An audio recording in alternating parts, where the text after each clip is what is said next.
Bonsoir à tous, bienvenue sur La Première pour le dernier débat spécial provincial. Débat consacré ce soir à la province Sud. Nous avons choisi de donner la parole à chacun des 11 candidats en lice dans cette province dans le respect de l'équité, principe qui régit notre couverture pour ce scrutin. Alors pour commencer, nous allons parler du bilan de la mandature sortante avec les têtes de liste qui siègent déjà au sein de la province Sud et du Congrès. Sonia Backès, bonsoir. Bonsoir. Vous êtes tête de liste de l'Avenir en Confiance. À vos côtés, Roch Wamitan pour la liste unitaire FLNKS. Bonsoir. Bonsoir. Et Philippe Gomez pour Calédonie Ensemble. Bonsoir. Bonsoir.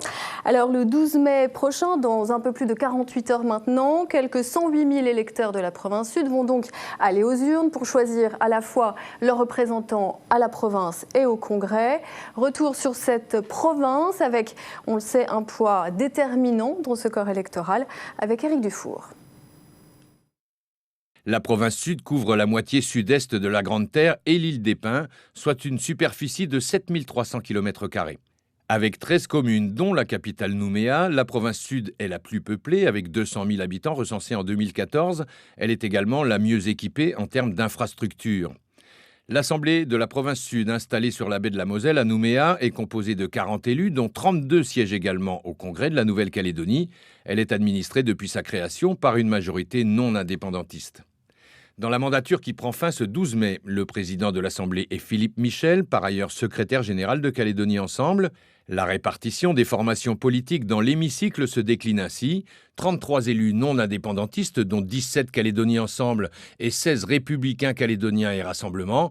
Côté indépendantiste, 6 élus FLNKS, dont 2 UC, 2 Palika, un RDO et un DUS, et enfin un élu du Parti travailliste.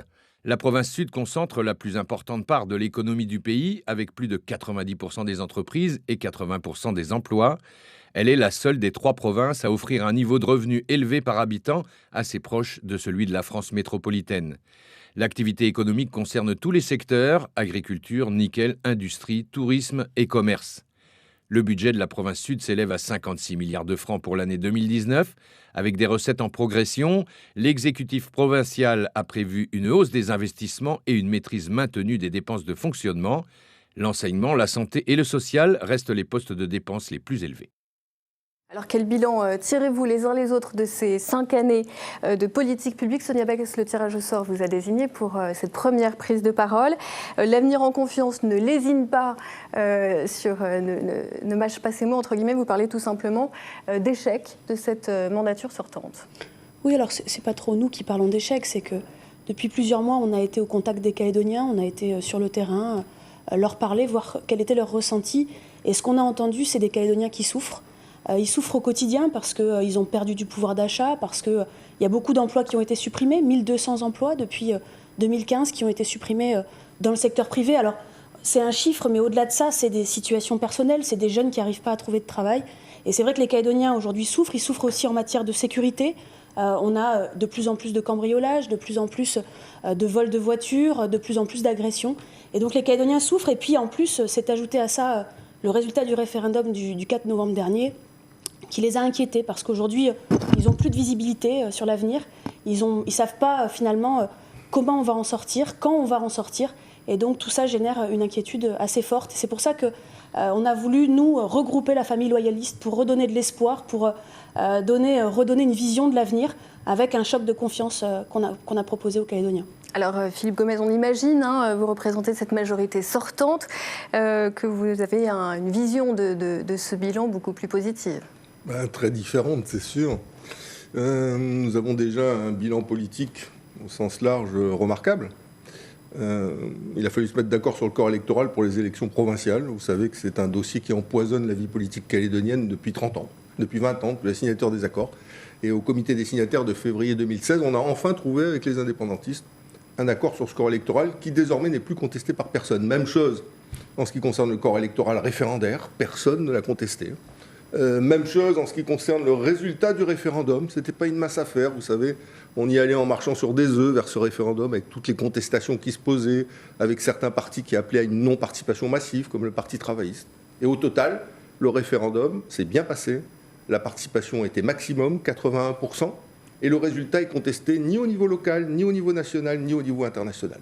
Et puis enfin, dernière chose, qui à mon sens mérite d'être saluée en termes de bilan politique dans cette séquence de l'accord de Nouméa, c'est la charte des valeurs calédoniennes. On s'est mis avec Rocco Mitan, Paul Néautine, avec Daniel Goa, Philippe Michel, moi-même et Gaël Liano, dans le cadre du G10 qui avait été créé par le Premier ministre. Dans ce groupe de dialogue, on a pendant une année, à raison d'une dizaine de séances, d'une douzaine d'heures chacune, essayé de rédiger qu'est-ce qui nous rassemble, les valeurs kanak, les valeurs océaniennes, les valeurs républicaines, les valeurs chrétiennes. Et on a sorti un document dont je suis fier, qui a été assumé par tous, ainsi qu'un bilan politique partagé de l'accord de Nouméa. Donc, sur ces 5 dernières années, voilà 3 éléments majeurs. Quand on prend un peu de recul, qu'on n'a plus le nez sur la vitre, quand on prend un peu de recul, on se rend compte que quand même ce bilan politique est remarquable. Et puis au plan économique, bien sûr, il y a toujours des critiques à faire, c'est incontestable, vous savez.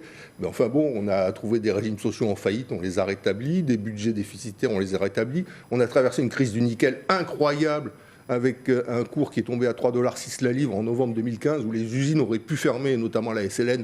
On s'est mobilisé avec l'État pour l'éviter. On a mis en place une réforme dont on parle depuis 20 ans, la TGC, qui a bougé un tiers de nos recettes fiscales. Je pense qu'elle fait encore débat. Elle fait débat, mais enfin, on l'a fait au bout de 20 ans, alors que beaucoup en ont parlé et personne ne l'a fait. En matière environnementale, c'est la loi anti-plastique, c'est la création du parc de la mer de Corail, c'est la loi sur l'air, etc. Donc non, alors bien sûr, vous savez, quand on est à ce moment-là de l'histoire, le regard est toujours critique, c'est naturel, et c'est chez nous comme ailleurs. Je pense que lorsque un certain recul aura pu être pris, avec un certain nombre d'années, on portera probablement un jugement plus objectif sur cette période. Alors, Rocco Mitan, vous avez, avec le FLNKS, finalement voté la plupart des textes qui vous ont été proposés en province sud, mais aussi finalement au Congrès. Est-ce que vous prenez à votre compte ce bilan, j'allais dire, des mandatures sortantes ? Écoutez, nous sommes dans le déroulé de l'accord. Nous avons signé l'accord de Matignon, nous avons signé l'accord d'Oudinot, l'accord de Nouméa. L'accord de Nouméa s'est déroulé sur 15 ans. Normalement, au bout de 15 ans, en 2014, on aurait dû exercer notre droit à l'autodétermination. Ça, c'est pas fait puisqu'il fallait une majorité qualifiée au Congrès. Et on est reparti pour 4 ans. Et arrivé en 2018, il y a eu le référendum. Donc tout ce que nous avons fait pendant cette mandature de 2014 en 2018, c'était justement ce qui était prévu dans le déroulé de l'accord de Nouméa. Alors effectivement, nous avons, du fait que nous n'avons jamais exercé la majorité, nous n'avons jamais eu de majorité pour mettre en place au mieux notre programme. Le programme sur lequel nous avons été élus, que ce soit à la province sud ou au Congrès, à part un intermède d'à peine 2 ans, où j'étais président du Congrès. Effectivement, sur les grands dossiers, lorsque nous avons estimé qu'il était de notre devoir, de notre responsabilité de nous associer donc à la majorité, eh bien, nous avons soutenu ces dossiers-là. Je rappelle, par exemple, que... Donc vous êtes solidaire que les choses soient très claires pour les Calédoniens ? Le projet éducatif, donc nous avons soutenu la mise en place du projet éducatif, nous l'avons voté en 2016. La réforme du modèle de santé calédonien, eh bien, nous l'avons soutenue. D'ailleurs, dans notre programme, nous allons poursuivre la mise en œuvre de la réforme d'Ocamo, être épanoui, etc. Puis bon, bien sans côté, c'est que disaient les députés tout à l'heure, donc toutes les relations avec l'État et ce que l'État nous a proposé en termes de format de réunion, que ce soit pour le GTPS nickel, sur la question du nickel, la question des ressources minières, etc. Ou bien sûr sur la question des corps électoraux, voilà, notamment pour le référendum. Le référendum s'est bien passé, ça fait partie d'un bilan, j'estime, positif de cette mandature-là. Alors avant de passer à la deuxième partie, d'accueillir d'autres candidats, un mot, j'allais dire, beaucoup plus factuel, d'actualité sur cette campagne finalement. Quel bilan tirez-vous de cette campagne ? On a vu notamment entre les 2 principales forces non indépendantistes en province sud des propos assez vifs, voire parfois agressifs. Est-ce qu'à 48 heures de ce scrutin, vous les assumez, vous les regrettez, vous pourrez passer au-delà après ? Sonia Backès. Alors, nous, on a été respectueux de nos adversaires. On a été très critiques sur le bilan parce que je ne partage pas, évidemment, l'enthousiasme de Philippe Gomès sur son bilan. On voit bien, aujourd'hui, encore une fois, les Calédoniens sont inquiets. Il disait, on partage tous aujourd'hui, on est tous d'accord sur le corps électoral provincial. Non, on n'est pas tous d'accord sur le corps électoral provincial. Nous, on conteste toujours ce corps électoral provincial qui exclut 41 000 personnes. La charte des valeurs, je le rappelle, elle n'a pas été validée par tout le monde, elle n'a pas été validée par l'État, elle n'a pas été validée par l'Union calédonienne. C'est une charte qui a été validée par le Palika et Calédonie ensemble et qui aujourd'hui, on le voit bien, n'est utilisée par personne. Donc on ne partage pas ce bilan-là, mais on n'a pas eu de termes qui ont dépassé les limites. Malheureusement, ce n'est pas le cas de nos adversaires qui, encore hier soir, ont tenu des propos absolument inadmissibles. Philippe Gomes, Oui, on réponse peut jeter le bébé avec l'eau du bain pendant cette campagne. On est dans une campagne démocratique. Chacun peut s'exprimer. On est ce soir à la télé, on a été dans les journaux, dans les radios. Il y a eu des débats qui ont été organisés. Parfois, il y a des mots qui peuvent dépasser la pensée et qui ne sont pas adaptés. Mais au total, je crois que la démocratie, elle s'exerce correctement dans notre pays. Vous savez, il y avait un moment, il faut toujours avoir le recul de l'histoire, parce que c'est toujours la même chose. Si on raisonne à l'instant présent, on raisonne de manière très courte. Le recul de l'histoire, c'est qu'à un moment, les élections ont été boycottées dans notre pays. Ça a donné les événements en 1984, ça a donné UVA en 1988. Donc on sort de cette histoire-là. Et aujourd'hui, on est dans un cadre démocratique après le référendum, qui était une épreuve difficile, une sorte de crash test pour notre vivre ensemble. On est dans une étape démocratique qui s'accomplit également normalement avec un corps électoral, quoi qu'en dise Sonia Backès, qui a été validé par les indépendantistes, même si on est chez les non-indépendantistes, un certain nombre a souhaité qu'ils puissent redevenir glissants et permettre à des milliers de Calédoniens d'adoption de pouvoir exercer leur droit de vote à l'occasion des élections. Mais indépendamment de ces éléments-là, bien sûr, qui sont contestables, on a quand même aujourd'hui une vie démocratique dans notre pays qui, je crois, mérite d'être saluée. Ça n'a pas toujours été comme ça et moi je souhaite que ça continue comme ça. Sur cette question de l'avenir institutionnel, le chapitre a été ouvert. Vous avez des propositions, des visions très différentes. La question des référendums futurs, le deuxième et le troisième a été largement abordé dans cette campagne aussi. Il faut aller très vite d'un côté, il ne faut pas y aller de l'autre. Pardon. Quelles sont vos positions, justement, très claires pour cette nouvelle mandature ? Alors, d'abord, ce qu'il faut rappeler, c'est que le seul signataire de l'accord de Nouméa sur ce plateau, c'est Roch Wamitan. Et l'accord de Nouméa, il prévoit qu'il puisse y avoir un deuxième référendum si les indépendantistes le souhaitent. Et personne n'a la possibilité de leur enlever ce droit, de leur supprimer ce droit et d'imposer qu'il n'y ait pas de deuxième référendum. Donc, dès l'instant où les indépendantistes souhaitent aller au deuxième référendum, il y aura deuxième référendum. Donc, je crois que maintenant, il faut simplement dire la vérité aux Calédoniens. Ce deuxième référendum, il aura lieu. Simplement, effectivement, cette durée qui est finalement pas exactement définie, elle est très anxiogène, elle est très inquiétante pour les Calédoniens. Et c'est pour ça que nous, on a souhaité qu'on puisse déclencher le deuxième référendum dès le lendemain de cette mandature, de manière à ce qu'on puisse organiser le deuxième référendum dans moins d'un an, de manière à ce qu'on ait un peu de visibilité. Mais ça n'empêche pas, il ne faut pas opposer l'organisation du deuxième référendum avec le dialogue. Au contraire, on le sait très bien parce que là aussi, il faut dire la vérité, il n'y a pas ceux qui dialoguent et ceux qui ne dialoguent pas. Le Premier ministre va tous nous réunir, tous, absolument, le lendemain de la mise en place des institutions pour qu'on puisse commencer à dialoguer sur ce que sera l'avenir institutionnel. Et on est tous légitimes autour de la table. Tous ceux qui seront choisis par les Calédoniens dimanche prochain, les indépendantistes, les nationalistes, les loyalistes auront leur mot à dire. Et il n'y en a pas un qui doit décider à la place des autres de qui doit être autour de la table. Et je pense que ce qui est important, c'est qu'effectivement, on s'y retrouve tous, parce que les électeurs font partie, en partie confiance aux indépendantistes, encore une fois, aux nationalistes ou aux loyalistes. Et il faut que tous ensemble, on travaille sur ce que sera l'avenir de la Nouvelle-Calédonie. Et c'est ce qu'on souhaite, mais on souhaite ça avec enfin une échéance, parce que ça fait des années qu'on discute. Et quand on regarde finalement le résultat, en termes de corps électoral, on n'a pas avancé. En termes de clé de répartition, on n'a pas avancé. Et aujourd'hui, on a malheureusement un accord de Nouméa qui se termine avec un côté très bipolaire, où on a les Kanaks d'un côté, les non-Kanaks de l'autre. Et nous, notre projet, c'est que tous les Calédoniens soient traités de la même manière. Roch Wamitan, vous partagez cette volonté, alors peut-être pour des raisons différentes, d'aller très vite à ce second référendum ? Nous, on ne veut pas aller très vite ou moins vite. Nous ne faisons qu'appliquer l'accord de Nouméa. Moi, je l'ai dit pendant cette campagne-là, je l'ai dit à toutes les instances de discussion, que ce soit ici, à l'ONU, à Paris, avec le gouvernement, le Premier ministre, le Président de la République.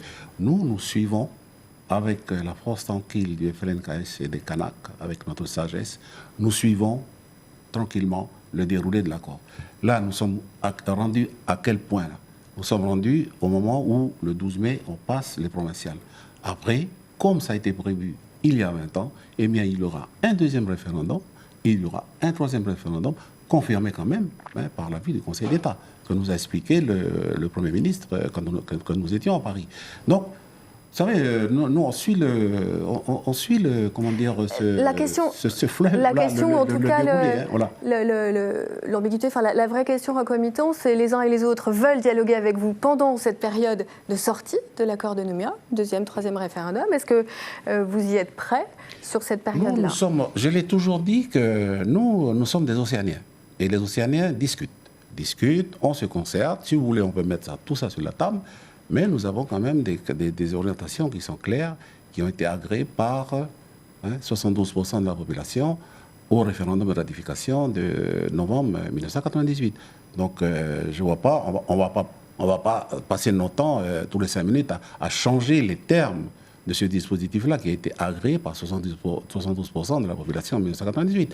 Donc, si avec nos partenaires de l'accord de Nouméa, demain, il y a des propositions, on va se mettre autour de la table et on va discuter. Mais nous, vous savez, on ne peut pas changer tous les 5 minutes le déroulé de l'accord. Le déroulé de l'accord est là, on continue, tout simplement. Philippe Gomes, on est en phase finalement. Oui, vous êtes totalement en phase. Vous auriez dû faire liste commune, d'ailleurs, ça aurait été plus rapide. On aurait fait les référendums à toute vitesse. Plusieurs choses. Première chose, c'est prévu, on ne peut pas faire autrement. C'est faux. Les accords de Matignon, ils prévoyaient, au bout de 10 ans, un référendum pour ou contre l'indépendance en 98. Jacques Lafleur, Rocco Mittan, à l'époque, Paul Néautine se sont mis d'accord pour substituer au référendum prévu par les accords de Matignon l'accord de Nouméa. Donc la preuve qu'on peut réécrire une nouvelle histoire dès lors qu'on le décide par consensus. C'est d'ailleurs ce que m'a répondu le Premier ministre lorsque je lui ai posé la question à l'Assemblée nationale. Deuxième chose, rentrer dans le tunnel de confrontation des 2 référendums en 3 ans, ce n'est pas un choc de confiance, comme cela a été qualifié, c'est un choc frontal contre le vivre ensemble et contre l'économie du pays. Contre le vivre ensemble, parce qu'on comprend bien que systématiquement, faire des référendums pour ou contre Kanaki, ça oppose les Calédoniens, ça crée des tensions, et ça peut contribuer à fragiliser notre vivre ensemble. Et à l'égard de l'économie, parce qu'avec l'inquiétude résultant de ces référendums successifs, on se retrouve avec un attentisme des acteurs, aussi bien des entreprises qui diffèrent leur investissement que des ménages qui hésitent à consommer. Donc ces 2 référendums-là sont une très mauvaise idée pour la Nouvelle-Calédonie et il faut que collectivement, on se prenne par la main pour sortir de cette logique mortifère. Comment ? Comme l'ont fait les 2 vieux, Jacques Lafleur et Jean-Marie Tjibaou. À un moment, ils se sont serrés la main. On est né, la Calédonie d'aujourd'hui est née de cette poignée de main. Notre vivre ensemble et notre paix est née de cette poignée de main. Il nous faut réinventer cette poignée de main. Comment la réinventer ? En trouvant un nouvel accord, un nouveau consensus, non plus un référendum d'avenir opposé, Kanaki, pas Kanaki, mais un référendum d'avenir partagé par tous les Calédoniens. C'est ça la proposition de Calédonie Ensemble, et donc elle est très différente, effectivement, des propositions qui sont en face. Mais je ne doute pas qu'on y arrive, parce que, vous savez, il y a avant l'élection, il y a après l'élection, et puis après l'élection, il y a parfois des choses qui sont plus souples. Rendez-vous à partir du 13 mai. Je vous propose pour l'instant de passer à la deuxième partie de ce débat après le bilan, l'avenir institutionnel. On passe maintenant aux propositions en matière économique, avec les vôtres bien sûr et celles d'autres candidats que nous accueillons dans un instant. Il s'agit de Joël Casarérou pour la liste Construire autrement, d'Alain Descombelles pour le Rassemblement national et de Milakulo Tukumuli pour l'éveil océanien.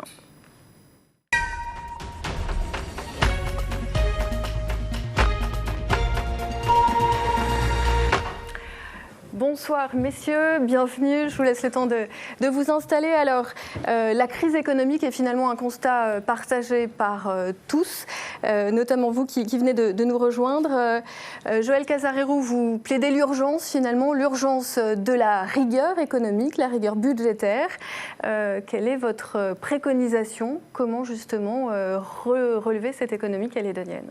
Alors d'abord, je vous remercie de me donner le petit temps de parole. Et sur ce temps, je voudrais juste dire pourquoi je suis là. Si j'ai franchi le pas politique, c'est d'abord pour essayer de répondre, quand mes enfants me poseront la question, qu'est-ce que tu as fait pendant ce temps et qu'est-ce que tu as fait au milieu de cette période charnière Et là, je voudrais leur répondre que j'ai essayé de changer les choses. J'ai essayé de changer le système qui est à bout de souffle. On est en fin de cycle idéologique, on est en fin de cycle générationnel, on est en fin de cycle économique. Voilà, ça c'est pour la dynamique de Construire Autrement qui nous permet de rassembler en fait des indépendantistes au sein de la liste, des non-indépendantistes, des loyalistes au sein de cette liste et qui a la ferme intention de vouloir proposer un projet de société qui soit serein et pour les Calédoniens. Ça, c'est la partie principale. Dans le temps que je vais avoir, je ne vais pas pouvoir malheureusement développer beaucoup de choses, pas du tout aller sur le projet de notre programme, du plan d'urgence économique, parce que ça, je n'aurai pas le temps. Je n'aurai pas le temps non plus de proposer, en fait... Ne le perdez pas trop non plus. De proposer, en plus, le plan anticorruption, qui est basé sur l'exemplarité, la responsabilité, la transparence et aussi l'évaluation des politiques, des personnels politiques. Donc là, je n'aurai pas le temps. Donc ce que je propose de faire, je vous remercie, les téléspectateurs et le public, de me suivre. Je vais quitter le plateau et je vous propose de suivre directement sur Facebook Live où je pourrai Donc vous ne souhaitez pas partager vos propositions économiques, Ils notamment peuvent me suivre directement avec sur nos Facebook invités ce Live. soir. Alors, Plus de temps parce que dans les 5 minutes, j'en profite, Joël Casarero, pour du coup expliquer à nos téléspectateurs, puisque vous ne prenez pas votre temps de parole, je vais l'utiliser je le donne d'ailleurs volontiers aux petites listes qui ont été pour expliquer justement le choix. Nous n'avons pas d'obligation, entre guillemets, notamment par le CSA, de donner du temps de parole à tout le monde. Il nous a paru nécessaire que toutes les listes dont vous faites partie, qui ne sont pas représentées aujourd'hui, puissent s'exprimer ce soir, selon cette règle de l'équité que je vais donc préciser, c'est-à-dire selon le poids politique de chacun. Donc évidemment, avec des différences que vous verrez ce soir. Donc Joël Casarero, vous l'aurez compris, pour la liste Construire Autrement, a préféré quitter le plateau. Alors Alain Descombelles, vous avez la parole, vous représentez ce soir le Rassemblement national. L'économie et cette urgence économique est aussi l'un de vos chevaux de bataille. Expliquez-nous, vous, quelles sont vos préconisations pour relever cette économie calédonienne? Bien, tout d'abord, permettez-moi de revenir sur la problématique des institutions, même si on est exclu du débat, pour préciser la position du Rassemblement national. Pour nous, il est exclu de perdre nos droits régaliens. Il est exclu de continuer à avoir des Français calédoniens à ne pas participer à ce débat et de ne pas pouvoir voter. C'est notre ligne, et c'est la ligne rouge sur laquelle on n'acceptera jamais à ce que ça se passe et que ça continue de cette façon-là. Ça, c'est notre premier point. Deuxième point, sur la partie économique. Nous sommes dans une situation catastrophique. Pas une seule entreprise depuis le début de l'année n'est pas dans le rouge. Nous avons bientôt plus de 1000 à 1500 salariés qui seront bientôt au chômage dans le BTP parce que nous n'avons plus d'activité et il y a très très peu de projets qui pour l'instant se concrétisent. Ça fait 33 ans que je gère des entreprises en Calédonie. Je n'ai jamais vu ça en 33 ans sur la situation que l'on a aujourd'hui. Donc on peut effectivement raconter que c'est le monde des bisounours. C'est pas le monde des bisounours. Actuellement, toutes les entreprises sont dans des difficultés excessivement graves. Et c'est bien pour ça que notre objectif pour nous, c'est essayer de trouver les solutions, mais les solutions, il faut qu'elles soient vraiment très très très importantes et urgentes. Parce qu'il y va, bien entendu, de l'équilibre social, mais il y va aussi de cet équilibre économique où nous voyons énormément de petites et moyennes entreprises qui sont en train de mourir. Alors, que proposez-vous? Alors, on propose toute une série de mesures, des mesures qui sont très concrètes. Et que je rappelle, c'est que nous ne croyons pas du tout à une augmentation des salaires. Parce que l'augmentation des salaires, comme on est en train de nous les proposer, soi-disant avec des baisses de charges, c'est que les entreprises n'arrivent même plus déjà à payer les charges. Donc les augmentations de salaires, ça mènera automatiquement à une augmentation des prix. Donc les situations des entreprises, c'est qu'elles n'ont plus de trésorerie. Donc nous réclamons à ce que déjà le gouvernement et le futur gouvernement nous restituent les sommes qui nous sont dues avec la TGC, puisque nous avons 5 milliards qui nous sont dus et qui n'ont pas été remboursés, qui pourraient créer beaucoup d'emplois. Nous souhaitons baisser les droits de douane qui sont excessifs et qui effectivement pénalisent le pouvoir d'achat. Ça oui, il y a une véritable baisse qui nous permettrait effectivement de pouvoir améliorer le pouvoir d'achat des Calédoniens de façon conséquente. Donc nous sommes sur ces axes qui sont pour nous vitaux pour qu'on puisse redémarrer cette économie qui aujourd'hui est complètement exsangue. Et bien entendu, la France a fait d'énormes efforts pour nos 3 usines en les aidant et ont versé 200 millions d'euros à ces 3 usines pour qu'elles ne soient pas en faillite. Lorsque je parle de 1300 emplois qui vont être détruits dans le BTP, eh bien c'est la moitié des salariés de la SLN. Et que si l'État français ne nous aide pas à relancer l'économie au plus vite, nous aurons des soulèvements sociaux. Et moi je ne partage pas du tout ce qui a été dit en partant du principe que nous avons des valeurs communes. Nous avons d'abord des valeurs à construire ensemble et à se retrouver pour que nous intégrions notamment les gens les plus pauvres, qui ne sont pas dans le monde du travail, qui sont exclus. Et ceci est une tension supplémentaire. Et ça, c'est très grave. Alors, une réponse, avant de vous donner la parole, Mila Coulo-Toukoumouli, sur cette proposition, cette allusion à la revalorisation des bas salaires. Elle est finalement à la fois dans votre programme, Sonia Backès. En quoi est-ce une proposition réaliste, selon vous? Comment la financer? Alors d'abord, c'est absolument essentiel de faire ça parce qu'aujourd'hui, encore une fois, les Calédoniens ont perdu du pouvoir d'achat. Et le pouvoir d'achat, ça passe par deux aspects. L'aspect, évidemment, de ce qu'on gagne et l'aspect de ce qu'on paye. Avec la TGC, la majorité en place s'était engagée à faire baisser les prix de 10 à 15%. Les prix n'ont pas bougé.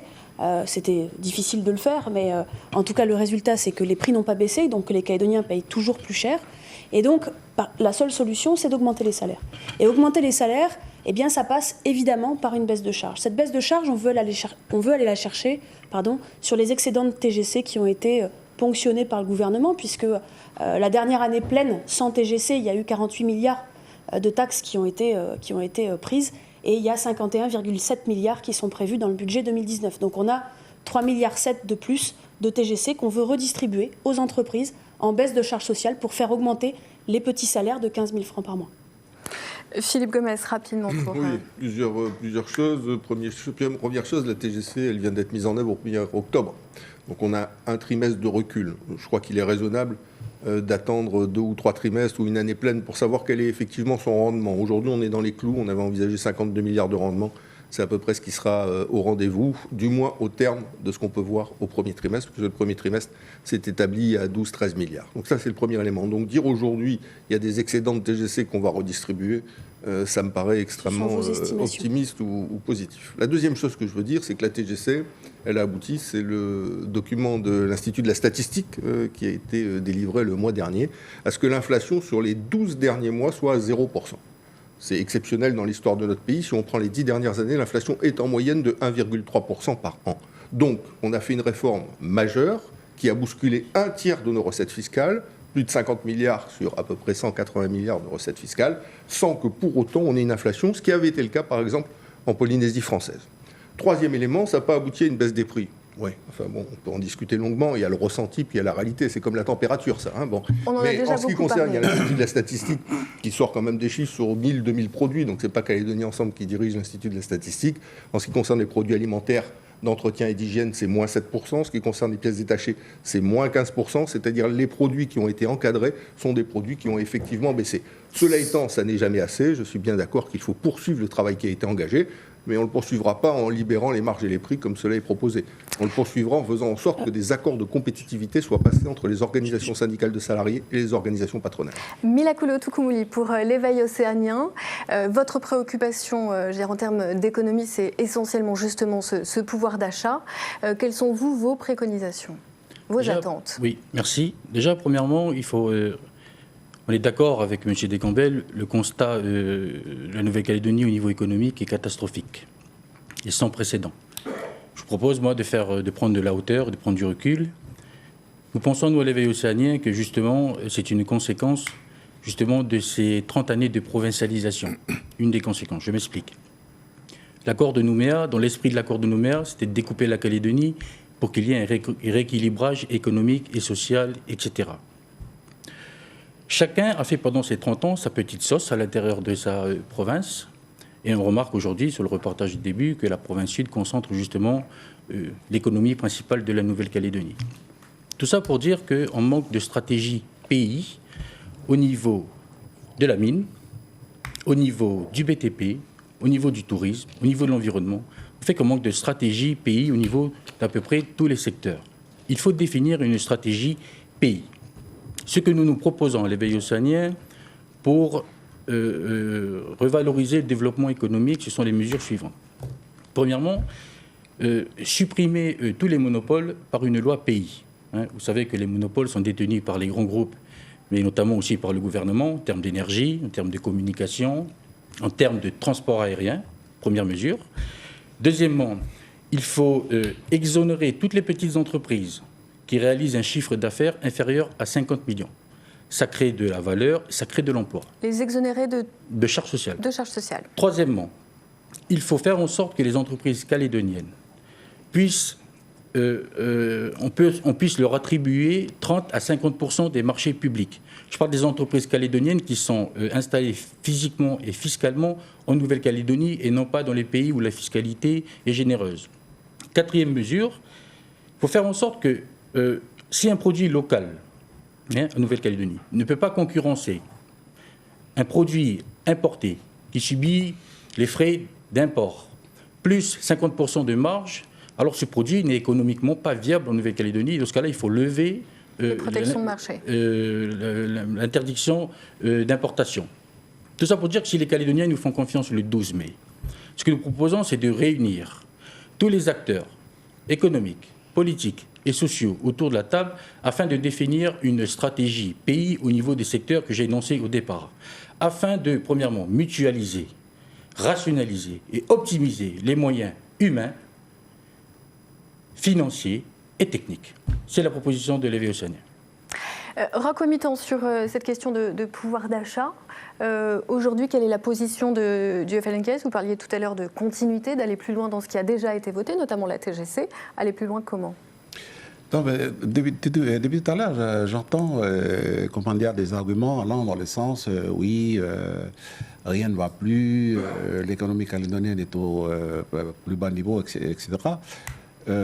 Mais dites-moi, Angélique Souche, tous ces chefs d'entreprise-là, toutes ces grandes sociétés-là, lorsqu'ils sont venus s'installer ici en Nouvelle-Calédonie, ils étaient parfaitement informés que ce pays est dans un processus de décolonisation et d'émancipation, oui ou non? Et que ce territoire, du fait que ce territoire est inscrit sur la liste des pays à décoloniser, il a parfaitement vocation à être indépendant. Donc, c'est vrai qu'il y a eu... Vous liez la situation situation économique à la situation institutionnelle directement. Ces grands chantiers qui ont attiré du monde, qui ont attiré des entreprises et tout ça, mais ces grands chantiers se sont arrêtés à un moment donné. Et après, bon, c'est vrai qu'on n'a pas peur, il y a pas eu peut-être les pouvoirs publics n'ont pas assuré une continuité. Parce que peut-être que c'était une situation qui était, on ne va pas dire anormale, mais qui était hors norme par rapport à une croissance qui devait être progressive, voilà, et dans les normes. Mais là, c'est pas ça ce qui s'est passé. Quand on regarde, par exemple, toute cette masse de dividendes qui ont été, distribués là depuis, hein, parce qu'ici, il y en avait beaucoup qui étaient sur la gouttière, hein, du coup, hein, avec ces milliards et ces milliards et ces milliards qui sont arrivés depuis 30 ans. Voilà. Donc maintenant, vous me dites quoi? Vous dites que, oui, on n'était pas informés et tout ça, maintenant il faut nous donner du travail. J'ai dit, oui, on va vous donner du travail. On peut vous donner du travail. Mais attention, ce pays-là, c'est pas comme un pays qui est... C'est pas comme... Alors, la question de l'emploi, elle concerne tous les citoyens calédoniens. C'est un territoire ici qui doit accéder normalement à son indépendance. Alors, je pense qu'il faut quand même être réaliste. Et puis, se mettre dans la tête que les Kanaks ne se leur sont pas faire. Voilà. Ils se sont prononcés le 4 novembre dernier. Et là, c'est des jeunes générations qui se sont prononcées pour l'indépendance. Ils ne changeront pas, hein, Mme Angélique Souche. Ils ne changeront pas. Donc, il faut que vous preniez bien cela en compte. Sur l'économie, je n'ai pas de problème avec ça. Nous n'avons pas de problème avec ça. Nous avons des propositions aussi. Nous avons, défini pendant cette campagne électorale et sur notre programme, les 6 grands axes du développement économique de la Nouvelle-Calédonie. Nous n'avons pas de problème avec ça. Nous avons dit aussi qu'il faut contribuer au soutien de l'activité économique parce qu'on sent bien quand même qu'il y a eu... Alors comment voilà. Comment vous contribuez à cette économie? Par exemple, on a un grand projet, c'est quoi? C'est de lancer des grands travaux pour à peu près une centaine de milliards et plus dans les années qui viennent. Il faut remettre les entreprises au travail, il faut redonner espoir à tous ces gens-là qui, on va dire, excusez pour le parler simple, mais c'est un peu qui crève l'andale, quoi. Donc ça veut dire que nous ne pouvons pas être complètement à tonne vis-à-vis de ça. On entend la voix de nos gens qui sont en difficulté. Et ce qu'on propose, c'est ça. C'est que lançons à ce moment-là des grands travaux. Moi, j'ai vu que... Alors, les grands travaux, il faut les financer aussi. Sonia Backes, sur ce levier, quel levier comptez-vous actionner pour cette fameuse relance économique? Alors d'abord, Roquemitan a l'air de dire que tous les chefs d'entreprise viennent de l'extérieur. On a quand même beaucoup de Calédoniens qui sont chefs d'entreprise et qui souffrent de la situation qu'on a aujourd'hui. Donc c'est à cela qu'il faut apporter une réponse, c'est à tous d'ailleurs qu'il faut apporter une réponse. La réponse c'est quoi ? C'est un choc de confiance. Le choc de confiance, il passe par plusieurs choses. Il passe d'abord par de la visibilité.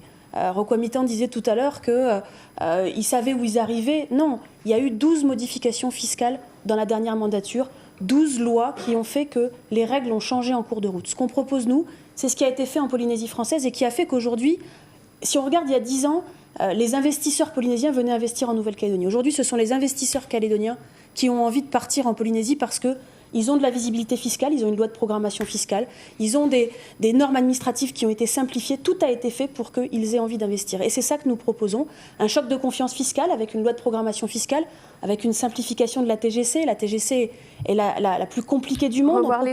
On propose de revoir les taux, bien évidemment, de revenir à 2 taux, c'est ce qu'on a proposé au moment du vote de la délibération sur les taux.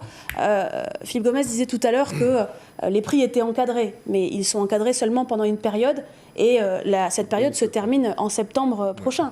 Donc en fait c'est un maintien des prix complètement artificiel, alors que, bien évidemment, dès l'instant où les prix auront été libérés, ils augmenteront. Donc une simplification de la TGC, une simplification des démarches administratives. Aujourd'hui, on a un millefeuille administratif qui est incompréhensible pour les structures, pour les entreprises. Et puis, bien évidemment, il y a énormément de chantiers, notamment des chantiers privés, qui sont bloqués dans les administrations. On a plus de 30 milliards qui sont bloqués. Et ces chantiers, si on arrive à les débloquer, eh bien, ça va relancer la machine économique. Relancer la machine économique, ça veut dire que derrière, on va réembaucher, on va repayer des charges sociales, on va repayer de la fiscalité. Et cette fiscalité, elle va permettre d'engager à nouveau des travaux qui seront financés par la finance publique. Et c'est comme ça qu'on fait redémarrer la machine. C'est vraiment... L'exemple polynésien est important. On a fait exactement l'inverse, c'est-à-dire qu'en Polynésie, ils ont mis un ministre de la relance économique qui a pris tout un tas de mesures pour finalement attirer des investisseurs de l'extérieur, pendant que nous, on a supprimé 1200 emplois privés. En Polynésie, ils en ont créé 1700. C'est ça que nous voulons faire en Nouvelle-Calédonie. Alain Decombel sur... Plusieurs éléments de réponse. Je vous laisserai répondre après. Alain Decombel sur... D'abord, pour répondre à l'auteur de ce qu'a dit Roquemitan, nous non plus, on ne se laissera pas faire. Parce que nous n'avons pas du tout la même vision des choses. Et les Français qui sont ici, ils sont calédoniens. Que l'on soit français d'outre-mer, qu'on vienne de tout l'outre-mer et que l'on vienne de métropole, nous sommes d'abord français et nous sommes ici chez nous. Ça, pour nous, c'est un point très important pour l'Assemblée nationale. En ce qui concerne la problématique économique, bien entendu, nous sommes dans une situation dramatique. Mais nous avons aussi des pouvoirs publics et des dépenses publiques phénoménales. Il faut savoir que la masse salariale en France, sur l'ensemble de la fonction publique, c'est 14% du produit intérieur brut, ce qui est déjà un monstre en France puisqu'ils veulent tous réduire cette masse salariale. Chez nous, c'est 20%. Ça veut donc dire qu'il va falloir qu'on trouve des solutions pour faire des économies. Parce que si on ne fait pas d'économies et comme les caisses sont vides, il est temps que nous puissions avoir des moyens pour pouvoir réinvestir. Si on a un plan à proposer au gouvernement français avec une relance de l'économie, ils nous obligeront, et à juste titre, de faire des propositions pour réduire... Donc vous, votre solution, c'est finalement de demander à l'État français de mettre la main à la poche. Je demande à ce qu'on nous prête de l'argent pour que nous puissions relancer, parce que automatiquement, lorsque vous prenez une mesure, vous avez la contrepartie de la mesure qui peut amener à avoir des besoins. Et nous, aujourd'hui, ce que nous disons, la chose elle est très très claire, c'est que les dépenses publiques qui ont explosé, le fait que les caisses soient vides et que nous soyons quasiment endettés à hauteur de plus de 90%, devient insupportable. Donc il va bien falloir que nous fassions une réduction de nos dépenses pour pouvoir retrouver une marge de manœuvre pour nos investissements et qui permettra de relancer l'économie. Donc on ne peut pas réinvestir si on ne peut pas emprunter. Aujourd'hui, nous ne pouvons plus emprunter, donc nous avons une vraie problématique. Et je terminerai sur une chose. Merci. Les banques aujourd'hui, qu'est-ce qu'elles disent ? Il n'y a plus de trésorerie dans les sociétés. Donc vouloir encore ponctionner les entreprises alors qu'elles ne peuvent pas, même parfois, payer les salaires, est une situation que je n'ai jamais connue en 33 ans et sur laquelle il va bien falloir travailler après le 12 mai. Je vous demanderai, Philippe Gomez, de répondre de façon assez concise. Le plan économique, là aussi, si on prend un peu de recul, on est sorti d'une période 2002-2014 où il y a eu pas moins de 20 milliards de dollars d'investissement au travers de 2 méga chantiers dans notre pays. Et on a connu une croissance exceptionnelle de 4 à 6% par an, qui a conduit par un secteur comme le bâtiment de passer de 6 200 emplois à 11 200 pendant cette période. Bien évidemment, on n'a pas des chantiers à 8 milliards tous les 4 matins, et on a dû atterrir. Cet atterrissage a plutôt été un atterrissage qu'on appelle soft landing, c'est-à-dire on a atterri de manière douce. Aujourd'hui, on a sur les dernières années, en moyenne, 1% de croissance. Alors 1%, c'est pas suffisant, mais pour autant, parler de crash économique, de crise économique, ça n'a rien à voir. La Polynésie française dont parle Madame Baquette, elle est passée en termes de PIB entre 2004 et 2014, elle a détruit 10% de son PIB. Notre PIB à nous, il est passé de 932 milliards à 1000 milliards ces 5 dernières années. Donc ce que je veux dire, c'est que la crise, effectivement, on aurait pu la connaître, mais qu'au total, on est dans une situation où on a un ralentissement économique, mais pas une crise économique. Alors il y a des secteurs qui sont lourdement impactés. C'est le cas du secteur du bâtiment et des travaux publics. C'est vrai qu'il y a de graves difficultés, puisqu'on n'a plus, bien que Lucie, avec Goro, va démarrer, ce qui va donner beaucoup d'activités à ce secteur. C'est un chantier de 50 milliards, Lucie, mais c'est vrai que c'est un secteur qui connaît des difficultés. On a le secteur du commerce aussi qui connaît des difficultés. Mais à côté, les exportations de minerais bruts, 6,8 millions de tonnes, le plus haut niveau jamais enregistré. Les exportations de nickel métal, 112 000 tonnes, le plus haut niveau jamais enregistré. Les touristes, 120 000 touristes, le plus haut niveau jamais enregistré. Ce que je veux dire, c'est que la situation, elle est beaucoup plus contrastée qu'elle n'est présentée. Enfin, dernière chose, si vous permettez, la TGC, on se plaint des taux, mais elle a été votée à l'unanimité, cette TGC. Il n'y a personne qui l'a contestée. Donc après, on peut toujours la critiquer. Mais au total, on a fait une réforme utile qu'il faudra ajuster, bien sûr. Elle ne peut pas être parfaite du premier coup. Dernière chose en ce qui concerne, pardonnez-moi, les propositions de Calédonie Ensemble sur la revalorisation des salaires. On est très attaché de longue date à la justice sociale. On souhaite revaloriser les bas salaires entre 1 et 1,5 SMG, c'est-à-dire entre 155 000 francs CFP bruts et 230 000. On souhaite les revaloriser de 11% sur le salaire minimum par la réduction des cotisations salariales, c'est-à-dire qu'aujourd'hui, le salaire est de 156 000 francs CFP brut, mais c'est 135 000 nets qui tombent sur le compte en banque, de façon à faire à ce qu'on ait 150 000 nets sur le compte en banque. Comment en passant un pacte avec les entreprises et les organisations syndicales de salariés, un pacte pour la lutte contre l'absentéisme médical abusif, qui est une lèpre chez nous, et également l'annualisation du temps de travail, de façon à donner aux entreprises plus de souplesse dans la manière dont on fonctionne. Le coût de l'opération, c'est 2,4 milliards, et on doit retrouver ces 2,4 milliards de salaires en plus au travers des mesures qui sont proposées. Voilà, donc c'est très important, je souhaitais le dire, merci de m'avoir donné la parole. Milakolo Tokomoli, vous aurez le mot de la fin sur cette question économique. Est-ce que ce que vous avez entendu là, finalement, sont des propositions que vous seriez susceptibles, finalement, de soutenir si vous étiez élu le 12 mai prochain, si vous obteniez ce siège à l'Assemblée de province, voire éventuellement au Congrès? Merci. Il faudra regarder en profondeur ces propositions, justement. Je reviens sur la proposition du député concernant l'augmentation du SMG, que je trouve superbe. Par contre, je ne comprends pas pourquoi on fait cette mesure aujourd'hui. M. Calédonie Ensemble est au pouvoir depuis 5 ans. On aurait pu le faire il y a 5 ans. C'est Calédonie Ensemble qui a revalorisé le salaire minimum de 120 à 150 000 en 2009, avec Marie-Noël Tembro de 100 à 120 000. Ce n'est pas la première fois qu'on agit sur les bas salaires, ça a été notre ADN depuis longtemps. C'est dommage d'utiliser ça comme outil électoral. Allez-y, monsieur Milakolo. Concernant le développement économique, je pense qu'on en a assez dit, Angélique Souche. Si vous permettez, parce que le temps de parole qui m'est accordé est restreint, je vais profiter pour m'adresser aux Calédoniens. Je voudrais leur dire la chose suivante. Je l'ai entendu partout que l'éveil océanien, c'est un parti communautaire qui cherche à regrouper uniquement la communauté wallisienne et futunienne. Si c'était le cas, ça ne s'appellerait pas l'éveil océanien, ça s'appellerait l'éveil ouvert Mufutuna. Ce n'est pas le cas. C'est une stratégie électorale. Mais au-delà de la stratégie électorale, c'est un message que j'envoie à nos partis politiques majoritaires depuis plus de 30 ans, pour leur dire qu'il y a probablement quelque chose que vous avez loupé avec la communauté. Premièrement. Deuxièmement, c'est pour vous dire que la communauté wallisienne et futunienne est majoritairement loyaliste et qu'elle est instrumentalisée, manipulée par les partis loyalistes en majorité et que ça, nous n'en voulons plus. Nous voulons nous émanciper politiquement, nous ne voulons plus qu'on nous tienne la main, nous avons la capacité d'exister politiquement seuls. Je ne peux plus accepter, très récemment, dans les journaux, je vous demanderai d'être rapide, je suis désolée. D'accuser justement le parti Calédonie Ensemble d'emploi fictif. On cible la communauté wallisienne et futunienne. Je ne peux pas accepter ça. On ne cible pas que la communauté, on cible ce qu'il y a au-dessus de l'échelle sociale. On cite on cible nos chefs coutumiers. Je ne peux pas accepter ça. Je ne peux pas accepter ça. Je ne peux pas accepter que les partis politiques s'introduisent dans nos Fale Tawassou et exigent de s'asseoir sur des chaises. C'est un manque de respect. Ils piétinent nos traditions, ils piétinent nos coutumes. Et il est de mon devoir de conserver notre identité et de conserver nos coutumes et nos traditions. Milakoulo Toukoumli, merci. Alain Decombel, merci à tous les deux d'avoir accepté notre invitation. Vont nous rejoindre pour une troisième partie dans un instant sur ce plateau. Luther Woudjo pour le MNIS, Giovanni Talafili pour Destin commun calédonien et Édouard Léoni pour la CNR pour parler de jeunesse et d'action sociale.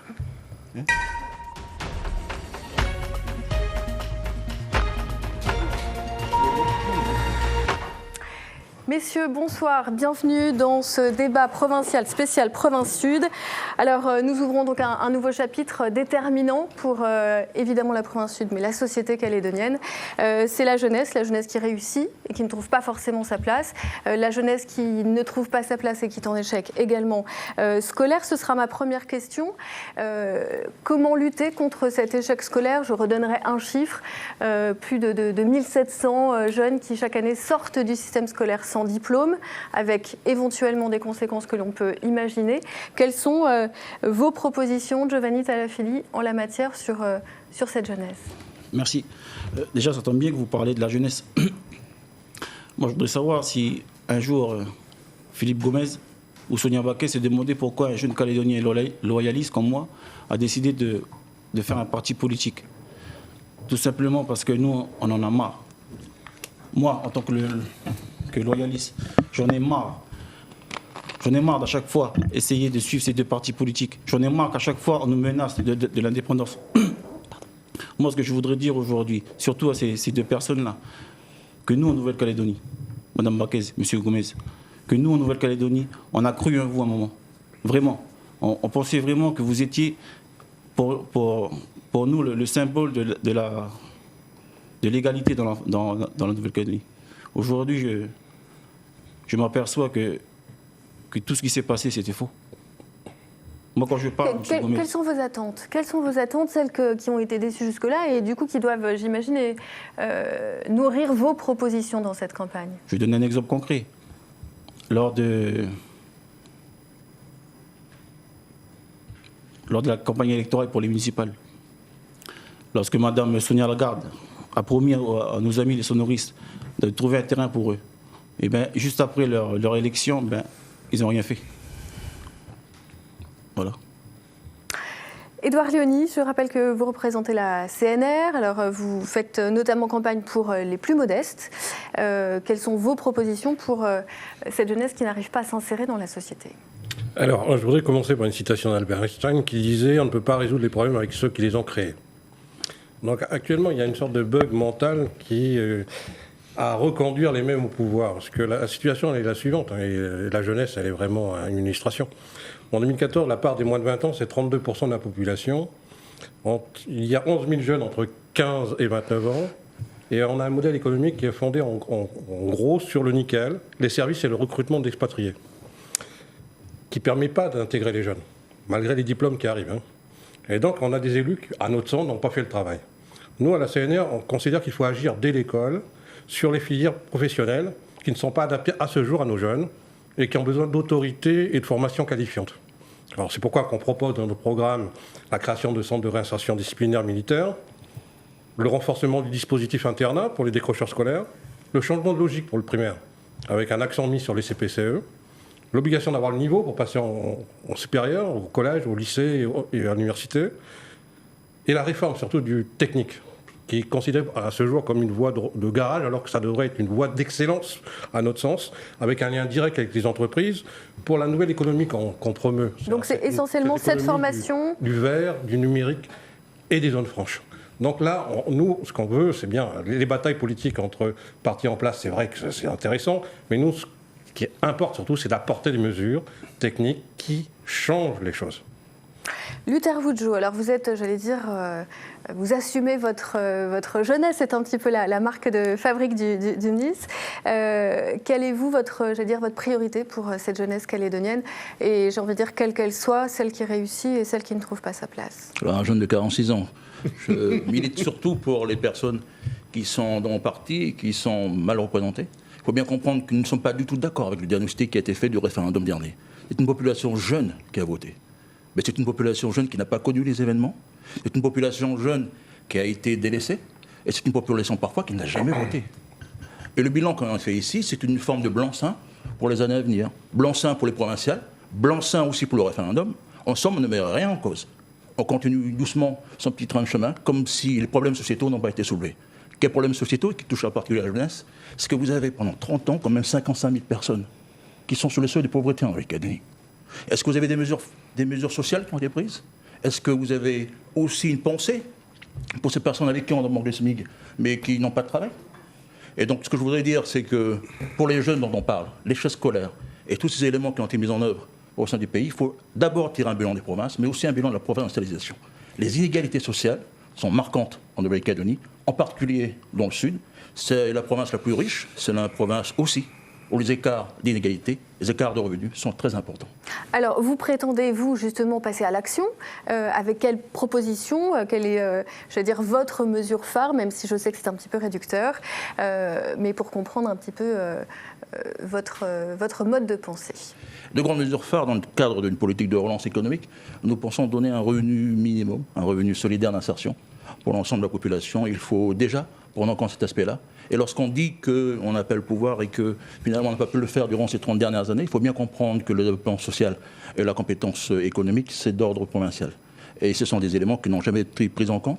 Je ne veux pas accuser personne, mais cependant, ce qu'il faut bien comprendre, c'est que si on n'a pas eu cette vision-là de donner un revenu et faire du citoyen l'acteur de son développement économique, l'acteur de sa vie économique et pouvoir ensuite contribuer activement, et non pas seulement penser à des investisseurs étrangers dans le cadre de la défiscalisation, je pense que nous avons franchi à ce moment-là un grand chemin. Le deuxième volet, c'est bien sûr une réforme de la TGC, dans la mesure où nous la trouvons inégalitaire. Nous avons manqué de créativité, en ne pensant pas, par exemple, changer le taux de progressivité de l'impôt. Ça n'a pas changé depuis près d'une dizaine d'années. Nous n'avons pas pensé aussi à taxer un peu plus les revenus des ressources nickel.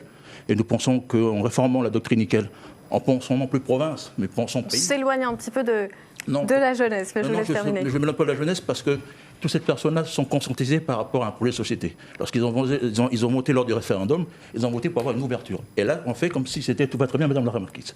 Alors, Roch-Ouamitan, vous avez en face de vous un autre parti indépendantiste dans cette course au provincial. Est-ce que ces préoccupations, ces propositions, un revenu minimum d'insertion, sont des choses que vous pourriez reprendre à votre compte le 13 mai? On a repris ça, Angélique Souche, dans notre programme. Tout à l'heure, j'ai parlé, par exemple, des grands travaux. Je n'ai pas dit mon mot tout à l'heure sur la réforme de la fiscalité, mais nous avons aussi des propositions sur, cette réforme de la fiscalité. Et par rapport à la jeunesse, puisqu'on est bien sur le thème de la jeunesse, moi j'ai dit que il faut regarder...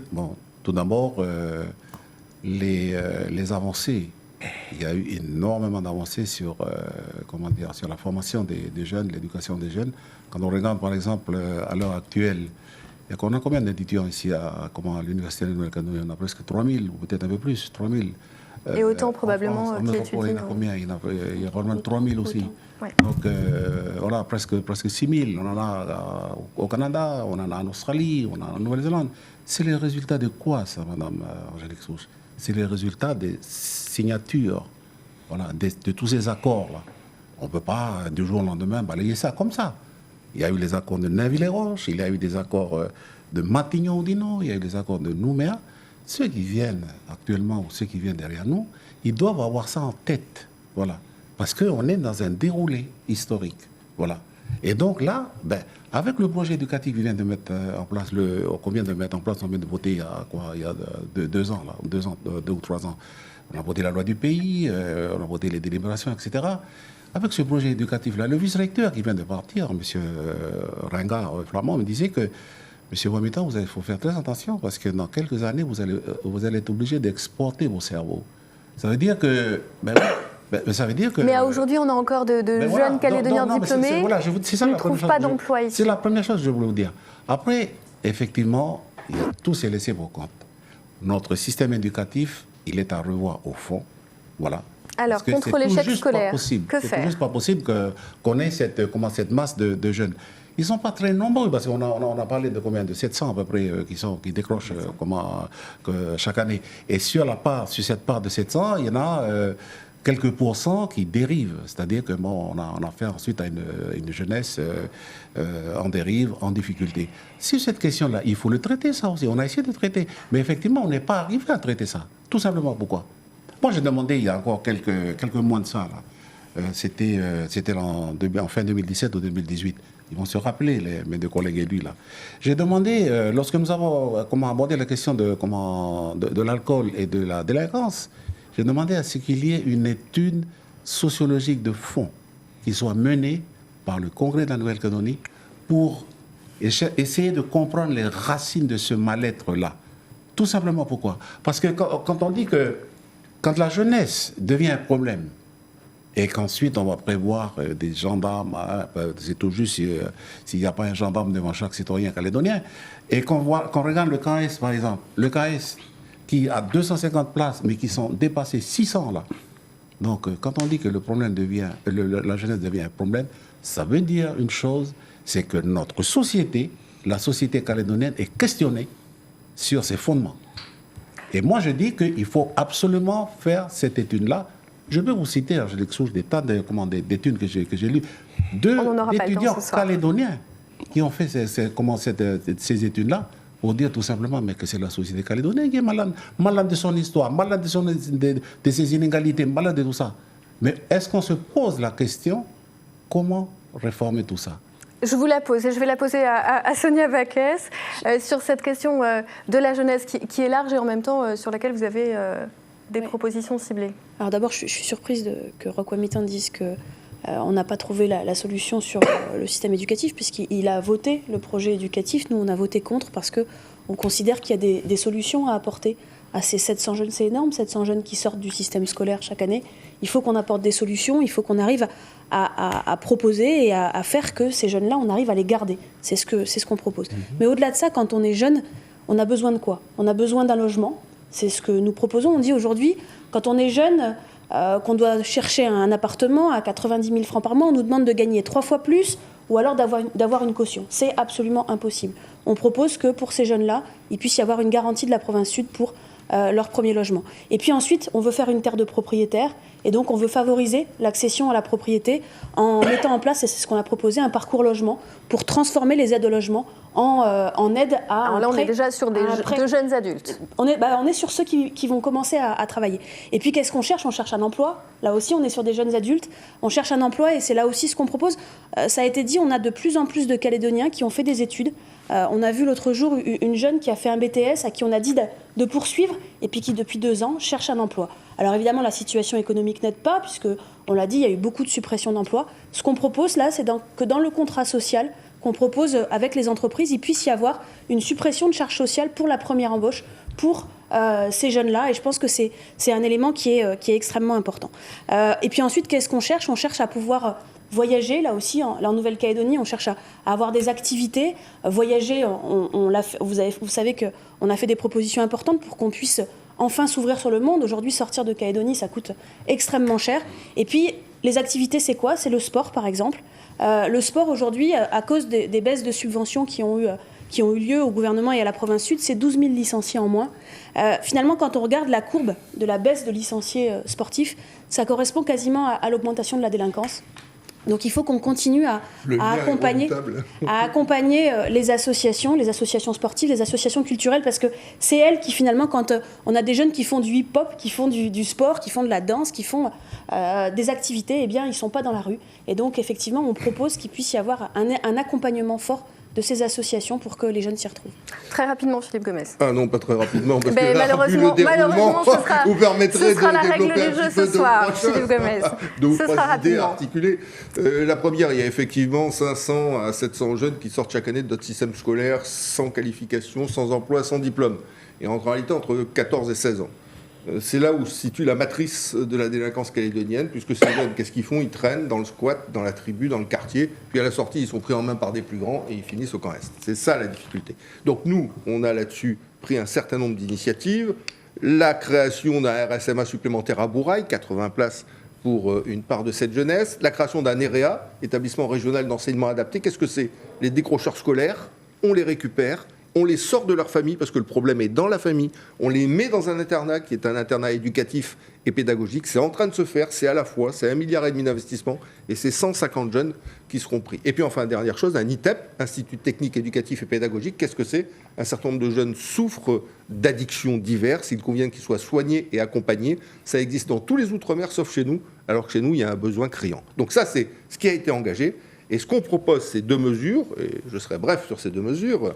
Angélique Souche, la première mesure, il y a un vrai souci aujourd'hui, on a de plus en plus d'étudiants, 8000 étudiants, on l'a dit, la jeunesse elle est brillante, elle réussit, elle revient, elle a un master et elle ne trouve pas de premier job. Surtout, elle ne trouve pas de premier job parce qu'on lui dit tu n'as pas d'expérience. Donc on a proposé dans notre programme de créer la possibilité, la garantie d'un stage rémunéré, à un niveau qui sera au moins celui du salaire minimum ou plus, pendant une durée de 6 mois dans les administrations, les entreprises ou les associations, pour offrir à tous ces étudiants qui reviennent une première expérience professionnelle. Ça nous paraît extrêmement important. Deuxième chose, pour la jeunesse qui est en décrochage scolaire dont j'ai parlé, un service civique obligatoire dès l'âge de 16 ans, à encadrement militaire du type RSMA, de façon à permettre à ces jeunes-là de ne pas rester dans la nature pendant 2-3 ans, parce que ça va mal se finir. La Provence a les moyens de les financer ça. La Provence a les moyens. On consacre aujourd'hui aux alentours de 600 millions de francs CFP au titre du plan provincial d'insertion citoyenne. On peut réorienter une part de ces financements pour ce plan. Et de manière plus générale, il n'y a pas d'investissement dans notre pays qui soit plus important que l'investissement pour la jeunesse. Donc si on a des moyens à mettre, c'est d'abord dans ce secteur-là. Giovanni Talafili, est-ce que vous avez d'autres propositions ou des propositions qui vous séduisent ce soir? Je crois que si on parle en termes de jeunesse, je suis jeune ici. Nous, ce que les jeunes en ont besoin, avant tout, c'est d'avoir confiance en nos élus politiques. Comme je dis souvent... C'est le sens de votre oui, c'est bien sûr. vocation, de votre dis souvent, candidature. Un élu politique, ça ne doit pas bien parler, sa première qualité, ça doit tenir ses promesses. Aujourd'hui, on a des élus qui sont là depuis 30 ans et que nous, on a l'impression qu'ils nous écoutent pas. Mais quand je dis nous, ce n'est pas que nous les jeunes, c'est nous tous les Calédoniens. Vous voyez bien ces dernières semaines, ces derniers mois, ces dernières années, combien de manifestations il y a eu. Nous, quand on voit des personnes comme Florian Iroussouké, qui est obligé d'aller amener des algues de Guarodeva, parce que c'est un terme de jeunesse ça, qui est obligé d'amener des algues de Guarodeva devant le gouvernement et que le gouvernement ferme les grilles, nous, en vision de jeunesse, quand on voit ça, nous on se dit quoi? Nous on se dit mais on vit quasiment dans une petite dictature ici. Et vous pouvez faire toutes les promesses que vous voulez, vous pouvez faire tout, mais si nous on n'a pas la vision qu'aujourd'hui nos élus politiques ne nous écoutent pas, eh bien c'est pas possible. On ne peut pas continuer comme ça. Alors qu'est-ce que vous attendez, j'allais dire, pour... Qu'ils tiennent leurs promesses. Je veux que les élus qui sont aujourd'hui là tiennent leurs promesses. Pourquoi moi j'ai décidé de lancer en politique? Pourquoi moi j'ai décidé de prendre le risque de faire un parti politique alors que j'ai que 33 ans? Pourquoi? Et parce que je voulais dire à ces messieurs-là qui sont là, avec la dame, que nous, les Calédoniens, on en a marre. On en a marre de ces promesses. Tout ce qu'on veut, nous, c'est qu'ils nous écoutent comme des personnes normales. C'est pas parce que là, aujourd'hui, il y a une campagne électorale. Ben là, ils viennent nous écouter. Ils font des comment on appelle ça là? Des meetings.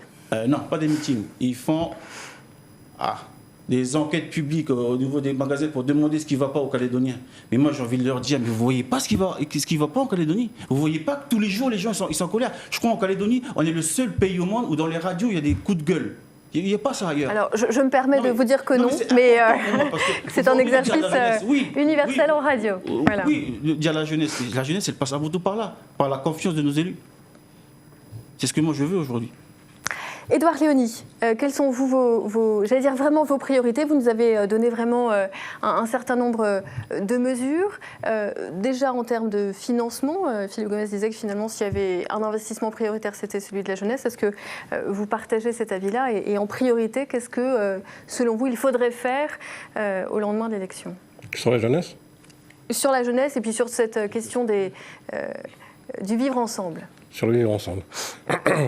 Disons que sur la jeunesse et sur le vivre ensemble, ce qui importe pour nous, c'est d'abord de comprendre qu'il faut renouveler la classe politique. Ça fait 30 ans qu'elle est là. Il y a 30 ans, j'avais 10 ans. C'est juste parce que ça fait plusieurs fois. Il y a 30 ans, j'avais 10 ans. Donc... Non, attendez. Tous les 5 ans, on nous promet un programme avec des nouvelles mesures qui ne sont pas appliquées. C'est pour ça que je comprends très bien mon voisin. Et puis les résultats qui sont là, on voit bien que soit l'un, soit l'autre a mis en déficit la province sud ou le gouvernement, ou a endetté le gouvernement. ou à surendetter le gouvernement. La question, elle est là. Si on n'a plus de moyens pour s'occuper de la jeunesse, c'est qu'à l'origine, on a mis en difficulté les finances publiques de ce pays. Mais pour revenir au vivre ensemble, à notre sens, ça passe surtout par des mesures pratiques. Par exemple, sur l'emploi local. Il faut l'appliquer, cet emploi local, en particulier dans les administrations, avec une planification des formations, avec un placement à leur retour sur le territoire. C'est là-dessus qu'on peut se retrouver avec les partis en place. Mais pourquoi ils ne l'ont pas fait ? Pourquoi ils ne l'ont pas fait ? C'est tout le sujet, il est là. Et pour le social, on va attaquer sur le social juste après, c'est ça ? Eh bien, rapidement, s'il vous plaît. Sur le social, c'est la même situation pour les collectivités locales. Les principaux budgets sont tous dans le rouge. Donc c'est pas nous, on n'était pas en exercice, c'est bien les partis en place. Donc effectivement, il faudra vraiment engager les réformes, et nous on considère que les partis qui sont là ne sont pas à même de les mettre en place, puisqu'ils les auraient fait depuis 30 ans. Vous voyez, c'est simplement de la bonne gestion des finances publiques. Parce que le blocage, il est là, je veux dire, le blocage de fond, il est là. Il y aura de plus en plus de Calédoniens formés, de plus en plus de Calédoniens qui ont travaillé à l'extérieur et qui arrivent avec des idées de bonne gestion du pays et qui sont confrontés à la classe politique actuelle. Et à qui on leur dit « non, vous ne pouvez pas faire ça, il faudra attendre dans 5 ans ». Merci Édouard Léonie. Et ainsi de suite. Merci. Luther Boudjo, je vous le précise, ce sera votre dernière prise de parole. Votre priorité, c'est aussi cette rigueur budgétaire, ce renouvellement politique ? La priorité, c'est d'abord d'évoquer un projet de société. Nous sommes à 1 an du référendum. On parle de ces provinciales comme si c'était normal, comme si l'année prochaine, il n'y avait pas un référendum et que le programme pourrait s'appliquer normalement. Jamais nous avons entendu sur le plateau de projet de société. Est-ce que le vivre ensemble, dont on parle depuis 30 ans et qui a été mis en œuvre, le destin commun, est-ce qu'on en parle encore aujourd'hui ? Parce qu'il a échoué, et vous l'avez vu. Nous avons des révoltes communautaires, parce que nous avons communautarisé la société. Nous avons aussi des provinciales, nous avons aussi des provinces. Ils n'ont pas fait le bilan des provinces, de la provincialisation. Nous avons une province qui se sort très mal, c'est la province des îles. Alors, la Nouvelle-Calédonie a malgré tout changé en 30 ans. Elle a changé. Ce que je dis, c'est qu'il ne faut pas tout jeter. Il ne faut pas jeter le bébé avec l'eau du bain, mais ce que je veux dire, c'est qu'il est temps aussi de parler pour la société. Et que les deux grands partis en place ne sont pas les seuls détenteurs de la vérité absolue. Et qu'il faut réfléchir à des projets de société, nous en avons un, qui est celui de penser déjà à une nation unie et solidaire autour d'un projet de culture kanak qui s'ouvrait à tous. Un projet différent de celui du FLNKS ? Un projet totalement différent, car nous voulons abattre le mur du communautarisme. Nous ne voulons pas les valoriser. Nous voulons faire de tout le pays un seul et même peuple. La Constitution française ne parle que de 2 peuples, le peuple kanak et le peuple français. Le peuple calédonien est une invention locale. Mais il y a quand même la citoyenneté calédonienne. Il y a la citoyenneté calédonienne qui sera aussi une citoyenneté kanak. Et c'est important de le préciser. C'est une question de mots, et il faut le préciser. Il faut aussi ne pas avoir peur de dire qu'ici il y a un peuple premier, et que nous voulons aussi, par cette proposition-là, dans le cadre pour les sociétés, faire le solde colonial et proposer, dans ce cadre de Nations Unies et solidaires, un rassemblement autour de socles de valeurs, mais le socle de valeurs autour d'une constitution, de lois organiques et de règles inspirées de la coutume kanak. Sonia Backès, oui, c'est un élément essentiel. Monsieur Boudjo dit en gros, on va tous être des Kanaks. On rentre tous dans la culture kanak. Pour l'instant, nous sommes tous français, on peut être kanak aussi. Nous, on dit on est tous français et calédoniens. Et moi, je dis que je suis kanak, et vous direz aussi que les kanaks d'origine métropolitaine. Kanak et français, ça peut être aussi une fierté. N'ayez pas peur du mot kanak. Ce qu'on dit simplement, c'est... Absolument pas, monsieur Boudjo. Ce qu'on dit simplement, c'est que l'accord de Nouméa a été finalement très, très bipolaire. On a eu, dans les textes, ces kanaks et les autres populations. On a un intérêt à ce que le prochain statut, on soit tous... à égalité, on est tous les mêmes droits et les mêmes devoirs, qu'on fasse finalement que cette identité calédonienne, elle prenne du sens. Ça veut dire qu'il ne doit pas y avoir les Kanaks et les non-Kanaks, il doit y avoir toutes les communautés, parce qu'on a de plus en plus de métissage. Il faut être lucide, la jeunesse aujourd'hui, elle est de plus en plus métissée, elle est de plus en plus mélangée. On a tout un tas de communautés qui ne se retrouvent pas aujourd'hui dans l'accord de Nouméa, et on a intérêt à ce que le prochain statut y ait toutes les communautés. Et simplement un mot sur le projet éducatif. On a mis dans le projet éducatif l'enseignement obligatoire de la culture kanak. Je crois qu'on aurait intérêt, dans le cadre de la construction de cette identité calédonienne, du destin commun, à ce que ce soit toutes les cultures qui soient enseignées à l'école, que ce soit toutes les cultures qui soient partagées au collège, au lycée, de manière à ce qu'on apprenne à se connaître. Là, encore une fois, on est en train d'imposer aux uns la culture des autres, et je crois qu'on a intérêt, si on veut apprendre à vivre ensemble, et si on veut se projeter dans 30 ans, dans 40 ans, dans 50 ans, où on ne sera plus en train de se dire, quand on se présente, bah oui, je suis d'origine kanak, ou je suis d'origine wallisienne, ou je suis d'origine indonésienne, on est tous calédonien. Et je crois que c'est important que le prochain statut, ce soit le fondement. Cette vision ethnocentrée du Kanak. Je voudrais bien dire que ce dont nous parlons, c'est d'une nation multiculturelle. Le terme Kanak, ça peut prendre aussi l'effet d'une nationalité, avec différentes origines, parce que toutes les cultures métisses qui sont ici se sont interférées depuis 166 ans. Ce que nous disons, c'est que nous pouvons produire un droit autour de ce métissage. Nous avons un droit français qui est appliqué. Ce que l'on puisse penser que nous avons la possibilité aussi d'être créatifs dans ce domaine. On n'a pas été suffisamment créatifs sur le plan fiscal. On peut l'être sur le plan de la Constitution. On peut l'être aussi sur le plan des institutions. Ce que nous proposons, c'est non seulement faire en sorte qu'il y ait une nation, mais nous proposons de dissoudre les provinces. Nous proposons aussi d'aller plus loin et de penser déjà pour les sociétés. Ça ne veut pas dire qu'on va tout jeter, c'est dire simplement qu'on doit déjà réfléchir à cela. Et c'est important qu'on y pense, car nous avons les provinciales, mais nous aurons aussi le référendum. Merci beaucoup, Luther Boudjo. Très rapidement, et ce sera la fin de c'est intéressant, cette partie. Il y a un élément de débat, laissez-nous 2 secondes en parler. D'abord, moi, je vous en laisserai 3 éventuellement. Merci, super.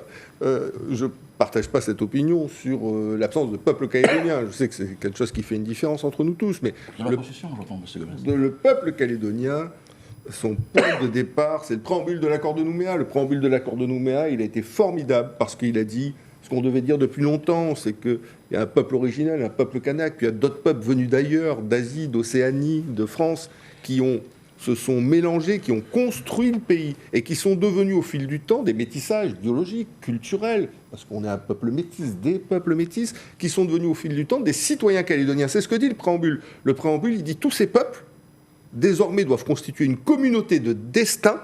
Et c'est comme ça qu'on crée la citoyenneté calédonienne.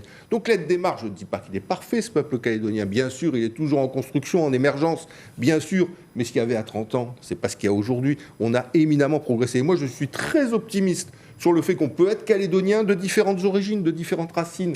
Être calédonien, ça ne veut pas dire renier les racines, nos racines kanak, wallisiennes, futuniennes, européennes, asiatiques, des racines mélangées. Ça veut dire les assumer tout en faisant partie d'un collectif qui est ce peuple auquel on appartient. C'est important, il ne faut pas toujours être négatif quand on développe ces sujets-là ou les segmenter ethniquement. Pardon. Merci Philippe Gomez. Giovanni Talafili, Édouard Léoni, Luther Boudjo, merci d'avoir participé à ce débat. Nous allons passer à la 4e partie donc de ce débat avec cette question: quelle place et quelle politique pour l'environnement dans les prochaines années? Et nous accueillons Martine Cornaille du parti Acte et Cyprien Poirot, tête de liste du parti travailliste.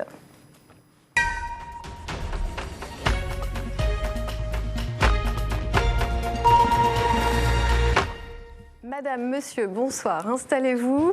Bienvenue sur ce plateau de la première pour ce débat provincial.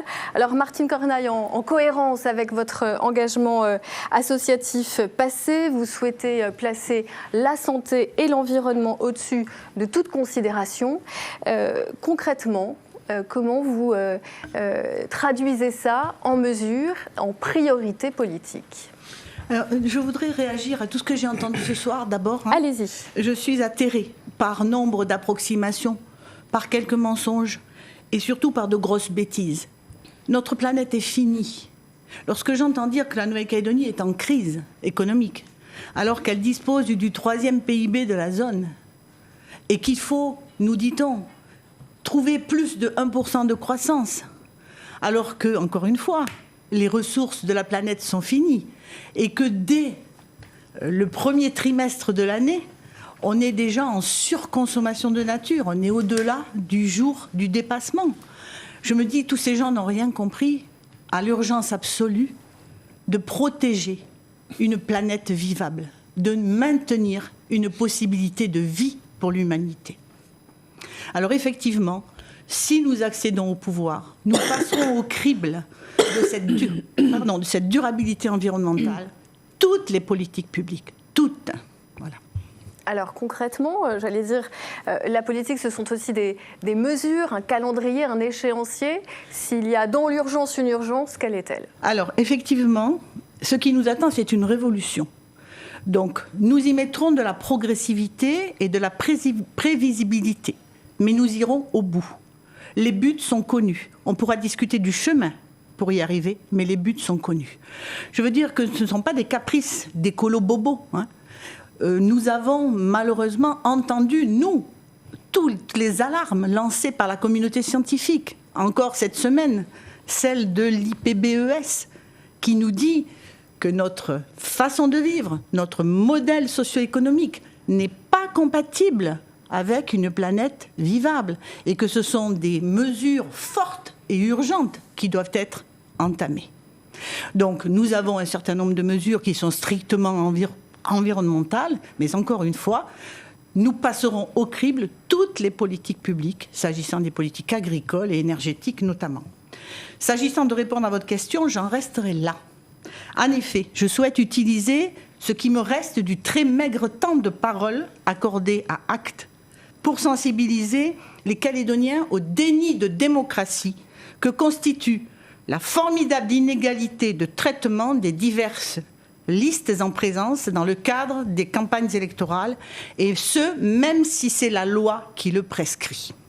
C'est au nom de l'équité, nous dit-on, que les partis disposent de temps de parole extrêmement variables, au point que certains invités ce soir sont là pendant 1h30 et que moi j'aurai, en comptant large, 4 minutes de temps de parole. Alors ils n'auront pas 1h30 de temps de parole, les téléspectateurs auront pu le constater par eux-mêmes. Ça en laisse quand même beaucoup plus que 4 minutes. Cela intervient après l'unique diffusion du spot de campagne de Acte samedi dernier, spot qui a duré 2 minutes 44. Alors là, vous faites allusion à la campagne officielle qui est gérée par le CSA et qui ne dépend pas de cette antenne. Donc notre conception de l'équité n'est évidemment pas celle-là, elle est même tout l'inverse. Donc il est clair que le système s'est organisé pour ne pas être dérangé. De fait, nous ne pouvons ni exposer l'intégralité de nos mesures, ni porter contradiction aux gros mensonges qui sont proférés, ni même répondre aux attaques. Vous êtes libre d'utiliser ce temps de parole comme vous le souhaitez. Alors, mesdames et messieurs téléspectateurs et lecteurs, ne croyez pas que Acte ne fait rien ou n'a rien à dire durant cette campagne. C'est seulement que son exposition médiatique ne vous permet pas de savoir ce qu'il en est réellement. Pour prendre connaissance donc des mesures que l'on propose et de ce qui nous anime, je vous suggère d'aller sur notre site internet www.actnc.nc ou sur la page Facebook Acte Espace Martine NC. Corneille. Vous verrez que Acte est le seul mouvement qui propose de profondes réformes de gouvernance pour une vraie démocratie. En l'état, quels que soient les résultats du 12 mai, ils seront au cours biaisés. de ce débat. Alors avant que la parole ne me soit enlevée, je lance un appel aux électeurs, pour l'instant, il vous l'est donné, mais vous ne l'utilisez pas.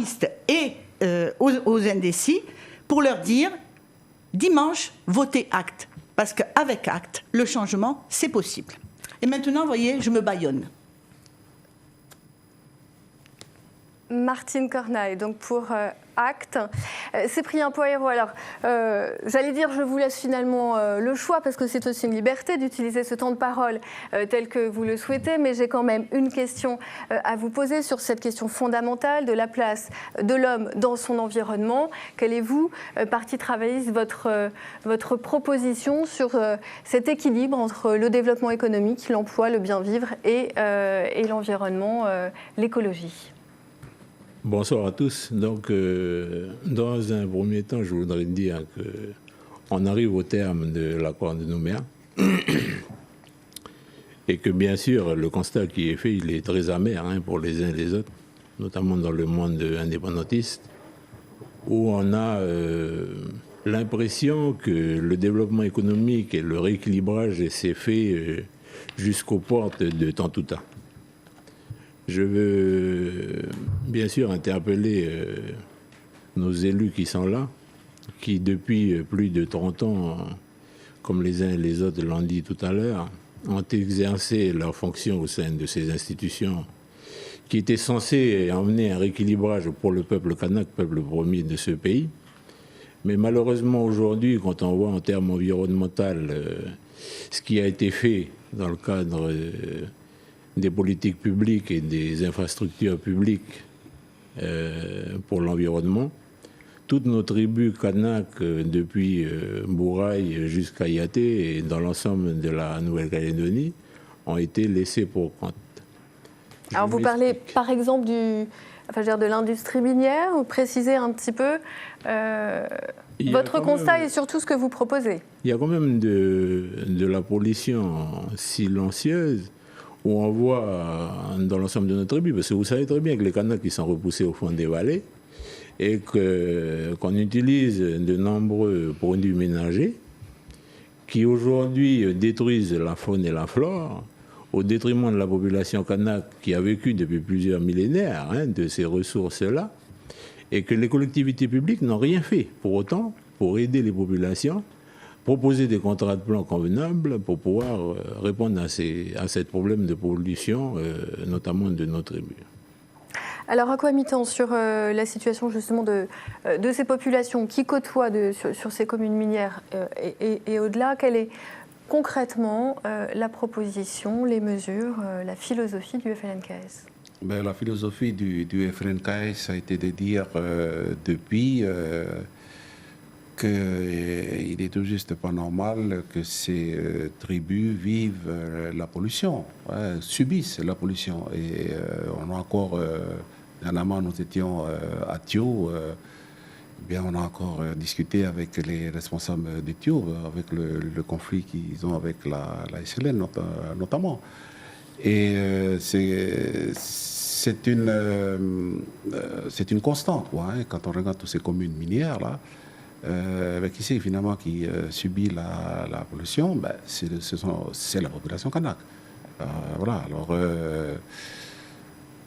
qu'est-ce qu'on peut faire là, à ce niveau-là? Puisque quand on regarde toutes ces grandes sociétés qui exploitent la Nouvelle-Calédonie depuis plus de 130 ans maintenant, et que ces sociétés sont les premières concernées par les dégâts causés sur la Grande Terre, essentiellement, et avec la pollution qui s'ensuit, c'est quand même assez compliqué. Maintenant, je pense qu'il faut arriver à un moment donné d'appliquer le principe du pollueur-payeur. Voilà, que ce soit pour ces sociétés-là, ces grandes sociétés aussi qui s'installent. Et nous avons des propositions sérieuses à faire au moment où nous serons au Congrès de la Nouvelle-Calédonie et à la province sud, pour justement faire en sorte que ces sociétés, à partir du moment où ils polluent, ils doivent payer. C'est tout juste pas possible qu'à chaque fois ils échappent. Et non seulement qu'ils échappent, mais souvent ils se justifient que c'est jamais elle, c'est toujours la pluie ou je sais pas quoi. Donc ça, je pense que M. Cyprien Kawa, il a tout à fait raison de le dire. Et ça, ce sont des milliers de Kanaks qui vivent ça. Donc après, pour faire en sorte que les Kanaks puissent, notamment les personnes qui vivent dans les tribus, qui puissent bénéficier des retombées économiques de l'activité minière, il y aura des propositions concrètes à faire aussi. Mais jusqu'à présent, on n'a pas pu les faire adopter, puisque tout simplement, c'est un peu comme la discussion de tout à l'heure. On n'a jamais exercé la majorité ici dans Et aucun groupe n'avait de majorité au Congrès. Vous avez vous-même voté des textes... Moi, je dis que la droite, la droite non indépendantiste, assure la majorité de la Nouvelle-Calédonie depuis 30 ans. Il ne faut pas quand même nous raconter l'histoire. Donc après, c'est vrai que, compte tenu des mauvaises relations qui s'entretiennent, nous pouvons de temps en temps, donc, arbitrer. Arbitrer ou en tout cas faire la majorité participer. Mais si nous avions été au pouvoir depuis 30 ans, ça ne serait pas passé comme ça.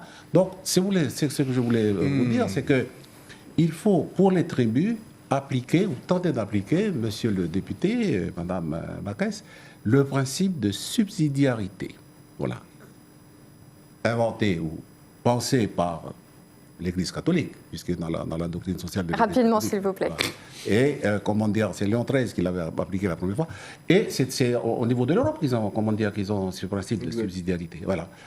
Il me semble qu'il faut absolument qu'on réfléchisse de façon à ce que, au niveau des exécutifs provinciaux ou communaux, eh bien, les décisions qui se prennent là-haut, il faut que ce soit en conformité avec les préoccupations, les préoccupations du terrain. des gens. Et il faut que ce soit les gens à la base qui le décident, et non pas les échelons supérieurs. Moi, je pense que c'est quelque chose d'important que nous avons réfléchi à notre niveau aussi. Peut-être que ça pourrait apporter une réponse à la situation que vivent les tribus actuellement, notamment sur les communes minières. Alors Sonia Bakès, il y a cette question des pollutions existantes et il y a plus largement cette question aujourd'hui de comment réussir un développement économique et en même temps qui prenne en compte l'urgence écologique. La question de l'environnement, elle est tellement effectivement importante et grave. Vous pouvez intervenir, excusez-moi. Vous pouvez intervenir, Martine Corneille. Vous en êtes où ? Développement économique, on n'en a déjà pas assez. Répartissons mieux les fruits de notre richesse. Mais du développement, il y en a assez. S'il y a un développement à conquérir, c'est le développement humain, en termes de bonheur, de santé, d'éducation, mais certainement plus en termes de biens. On a assez. Partageons ce que l'on a. Sonia Backès.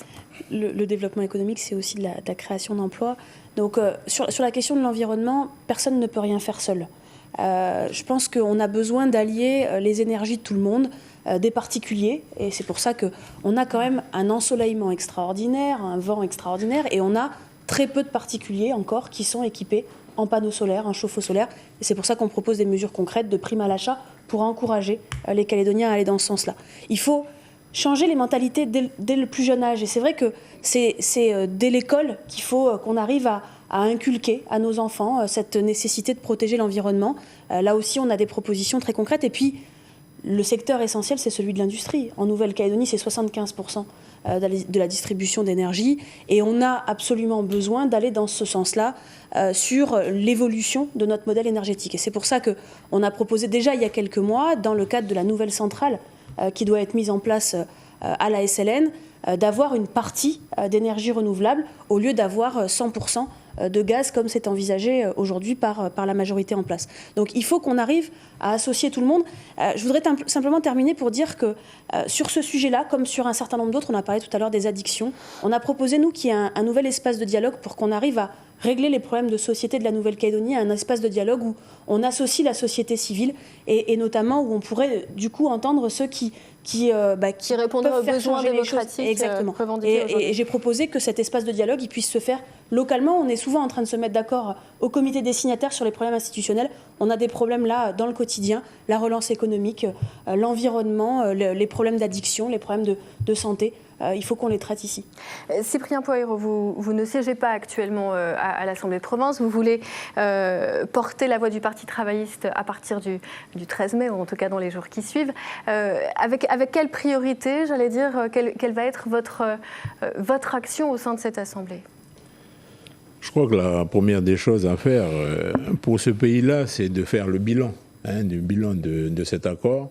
Je pense que les uns et les autres se sont exprimés dessus. Il y a eu un bilan partagé par les élus politiques qui ont siégé pendant toutes ces années au sein des institutions. Mais aujourd'hui, est-ce que le rééquilibrage a atteint ses objectifs pour le peuple kanak? C'est la première question que je pose aux élus sortants. Est-ce qu'aujourd'hui, on va vers soit un futur accord, ou comme les uns et les autres le disent, une association à partager avec la France? Est-ce qu'aujourd'hui, on est conscient que les Kanaks aujourd'hui sont toujours au même stade de début de la signature des différents accords qui se sont succédés? Parce qu'aujourd'hui, à notre sens, je crois que le Parti travailliste, le syndicat qui est aux côtés du Parti travailliste, le STKE, c'est assez battu pour les inégalités sociales dans ce pays. C'est le seul syndicat qui manifeste tous les 1er mai pour l'ensemble des travailleurs sociaux de ce pays. Et aujourd'hui, nous disons que voilà, il faut avant tout faire ce bilan-là. Il faut que l'ONU soit saisie pour faire ce bilan-là avant nous atteindre ce rééquilibrage. Parce que, comme je l'ai dit tout à l'heure, on a l'impression que les Kanaks des tribus sont des Kanaks de seconde zone ou des Français de seconde zone.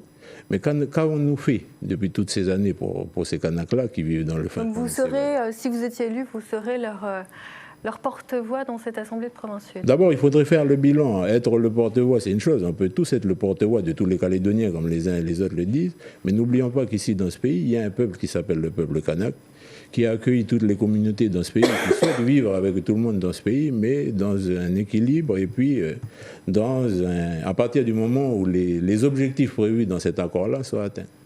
Nous approchons la fin de ce débat. Merci Cyprien Poirot.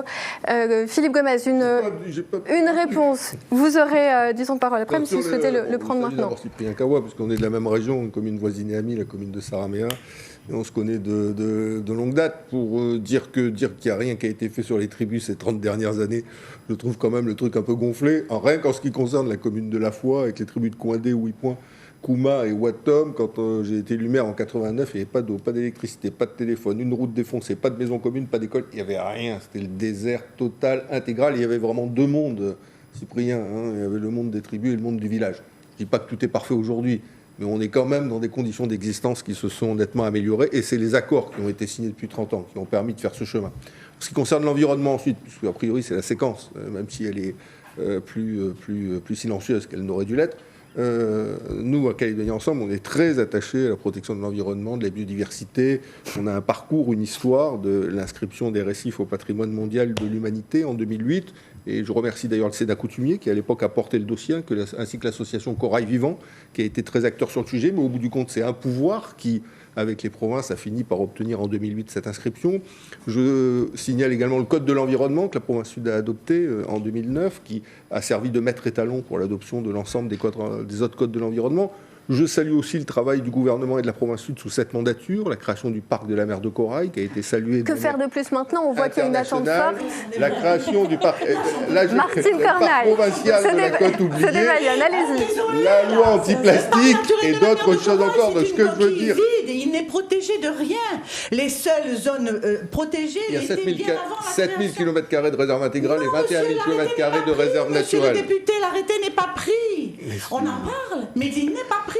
Voilà 5 ans que l'on demande que ce parc voit inscrit dans son plan de gestion l'interdiction des activités économiques dans les réserves. Or, le gouvernement de M. Germain a fait modifier la délibération 51CP justement pour que ce soit possible. On marche sur la tête. La loi plastique, moins de 5% des plastiques sont concernés. Qu'est-ce que vous m'avez dit encore tout à l'heure qui m'a fait hurler? La loi sur l'air, 2 ans et demi après, on n'a toujours pas les arrêtés. Il faut arrêter. Ne vous attribuez pas des mérites que vous n'avez pas, monsieur, s'il vous plaît. Un peu de modestie. Un peu de modestie. Oui, je vous propose de la partager. Oui, ben, franchement, vous êtes le parti de l'ego.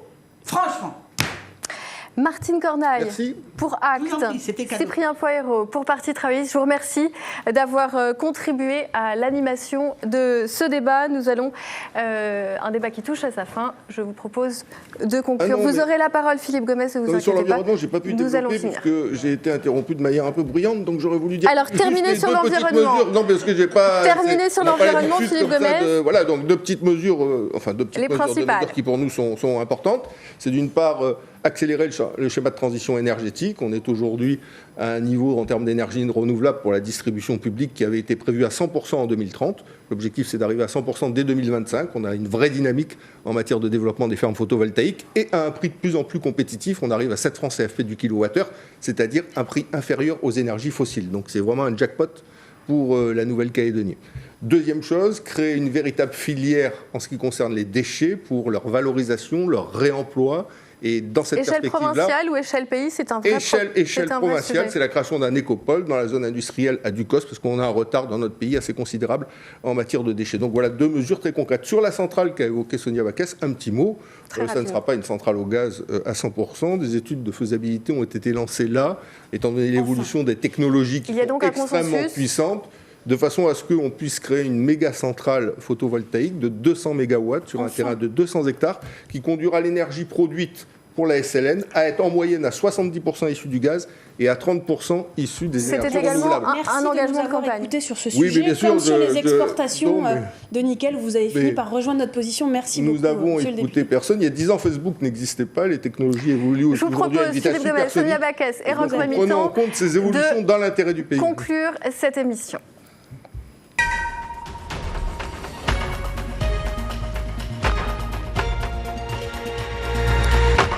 Une question que, à l'issue de cette heure...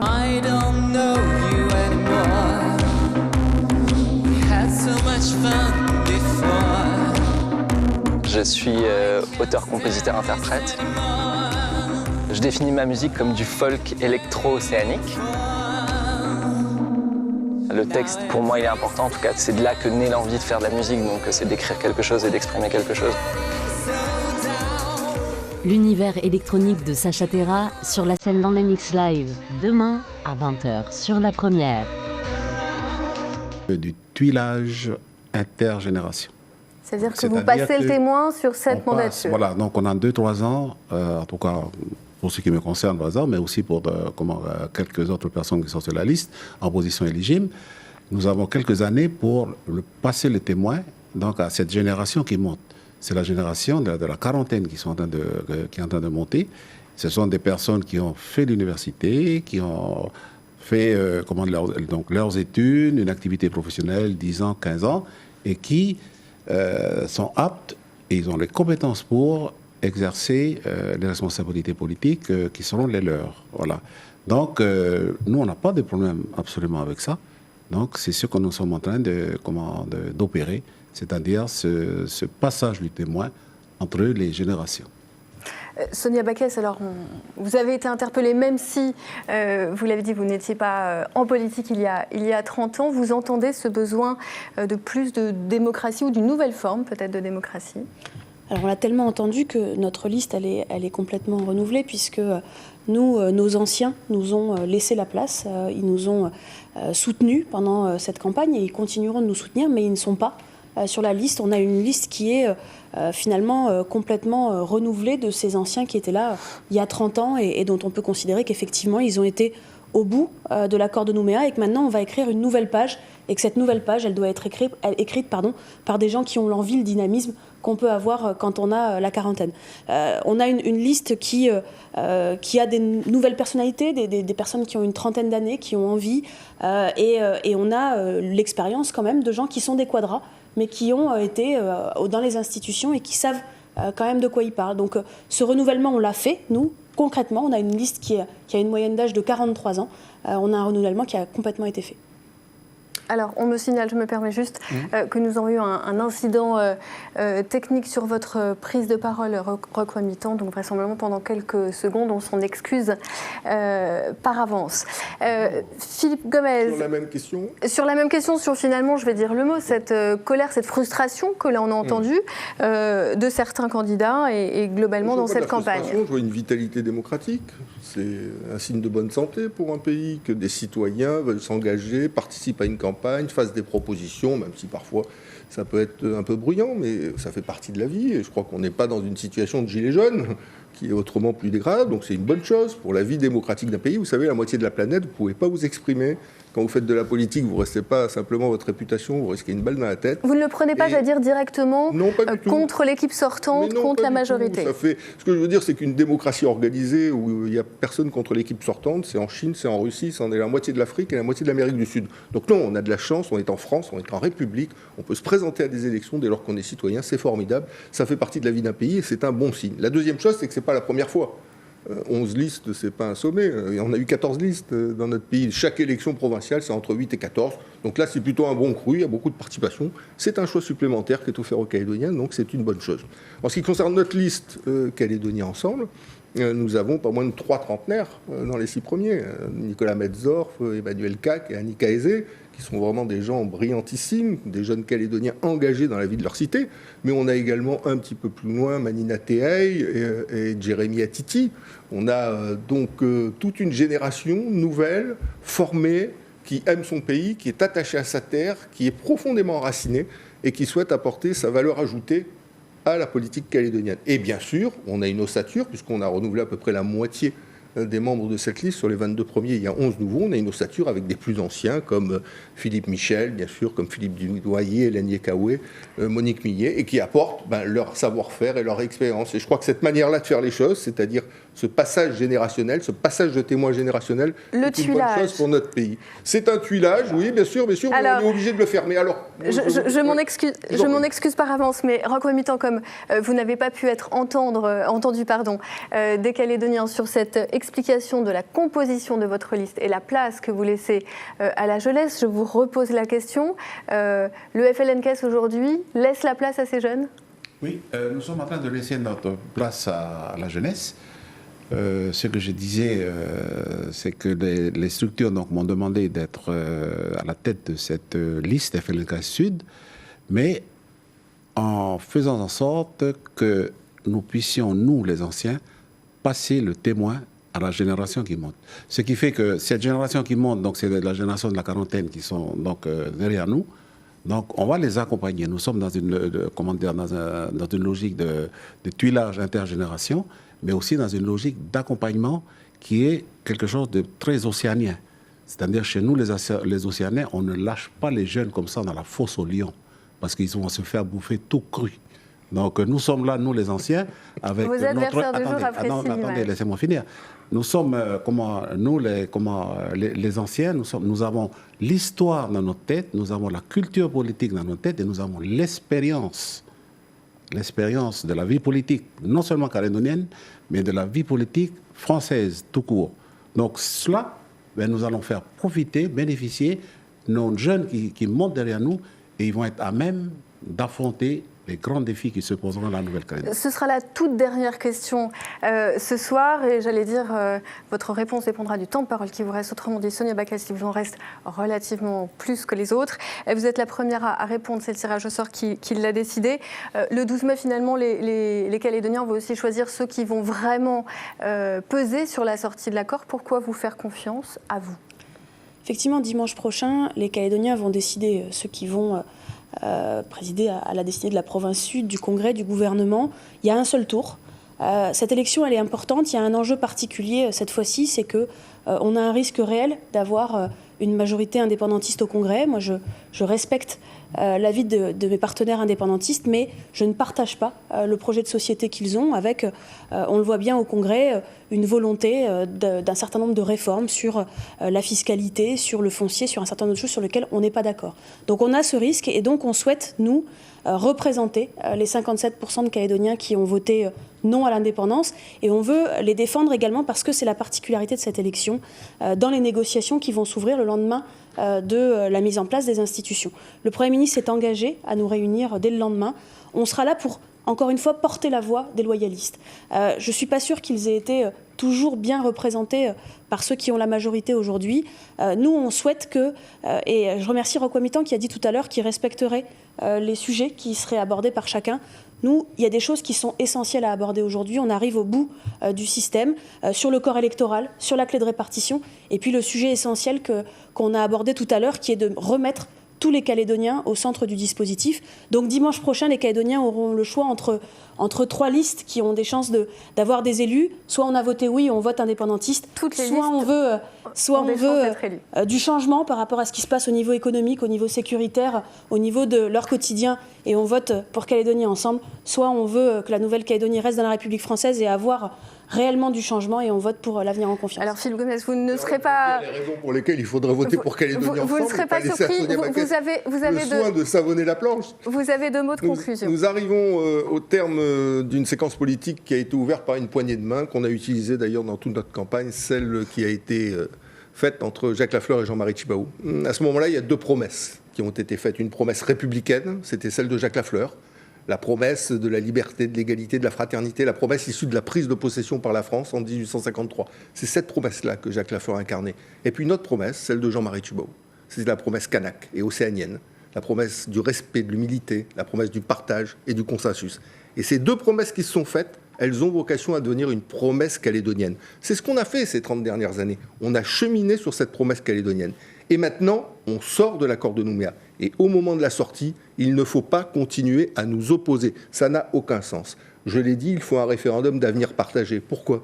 Parce que le destin ne peut être que commun. Commun entre les Calédoniens, parce que nos sangs sont mêlés, nos cultures sont métissées, la gouvernance des institutions du pays est partagée. Et je termine, et commun entre la France et la Nouvelle-Calédonie, parce que c'est notre langue, c'est notre école, c'est nos valeurs et c'est aussi une souveraineté partagée. Merci Philippe Gomez. Roch Wamitan, vous aurez le mot de la fin. Pourquoi vous faire confiance le 12 mai prochain ? Eh bien, parce que le FLNKS porte non seulement la revendication d'un peuple, le peuple colonisé, le peuple kanak, mais aussi, à partir du moment où nos anciens ont souhaité partager le droit à l'autodétermination qui est réservé uniquement au peuple colonisé depuis 1983, eh bien, nous sommes porteurs d'une revendication d'un peuple futur qu'on pourrait appeler le peuple calédonien. C'est pour cela que je demande à l'ensemble des électeurs de la province sud de nous faire confiance, puisque pour cette élection importante, en vue du second et du troisième référendum, nous avons une fenêtre de tir, nous les indépendantistes. S'ils nous font confiance, nous pourrions disposer de la majorité au Congrès, et au gouvernement de la Nouvelle-Calédonie pour enfin pouvoir mettre en œuvre notre programme. Et je demande d'ailleurs à ceux qui seraient tentés de voter Luther Boudjo de voter avec nous parce que malheureusement, il ne passera pas, sa liste ne passera pas là-bas. Merci. Et Merci. c'est important d'être ensemble et de voter utile parce qu'il est indépendantiste comme nous, puisque vous l'avez entendu tout à l'heure, il défend exactement les... Il est sorti du plateau, donc il ne peut pas vous répondre. Oui, mais ce sera votre... Je voulais parler et vous m'avez pas donné. Ce sera votre mot de conclusion, ce sera la conclusion de ce débat. Merci à vous d'y avoir participé. Merci à tous les candidats qui ont participé à ce débat, même si on l'aura bien compris, l'exercice peut être frustrant pour certains. Merci à vous de nous avoir suivis, à toute l'équipe qui m'a permis de vous présenter cette émission ce soir. La rédaction de Nouvelle-Calédonie La Première vous donne rendez-vous évidemment dimanche soir, le 12 mai à 19h pour la soirée électorale. Ce sera donc à suivre sur tous nos médias, la télévision évidemment, la radio et Internet. Je vous souhaite une belle soirée à tous. Merci. Merci.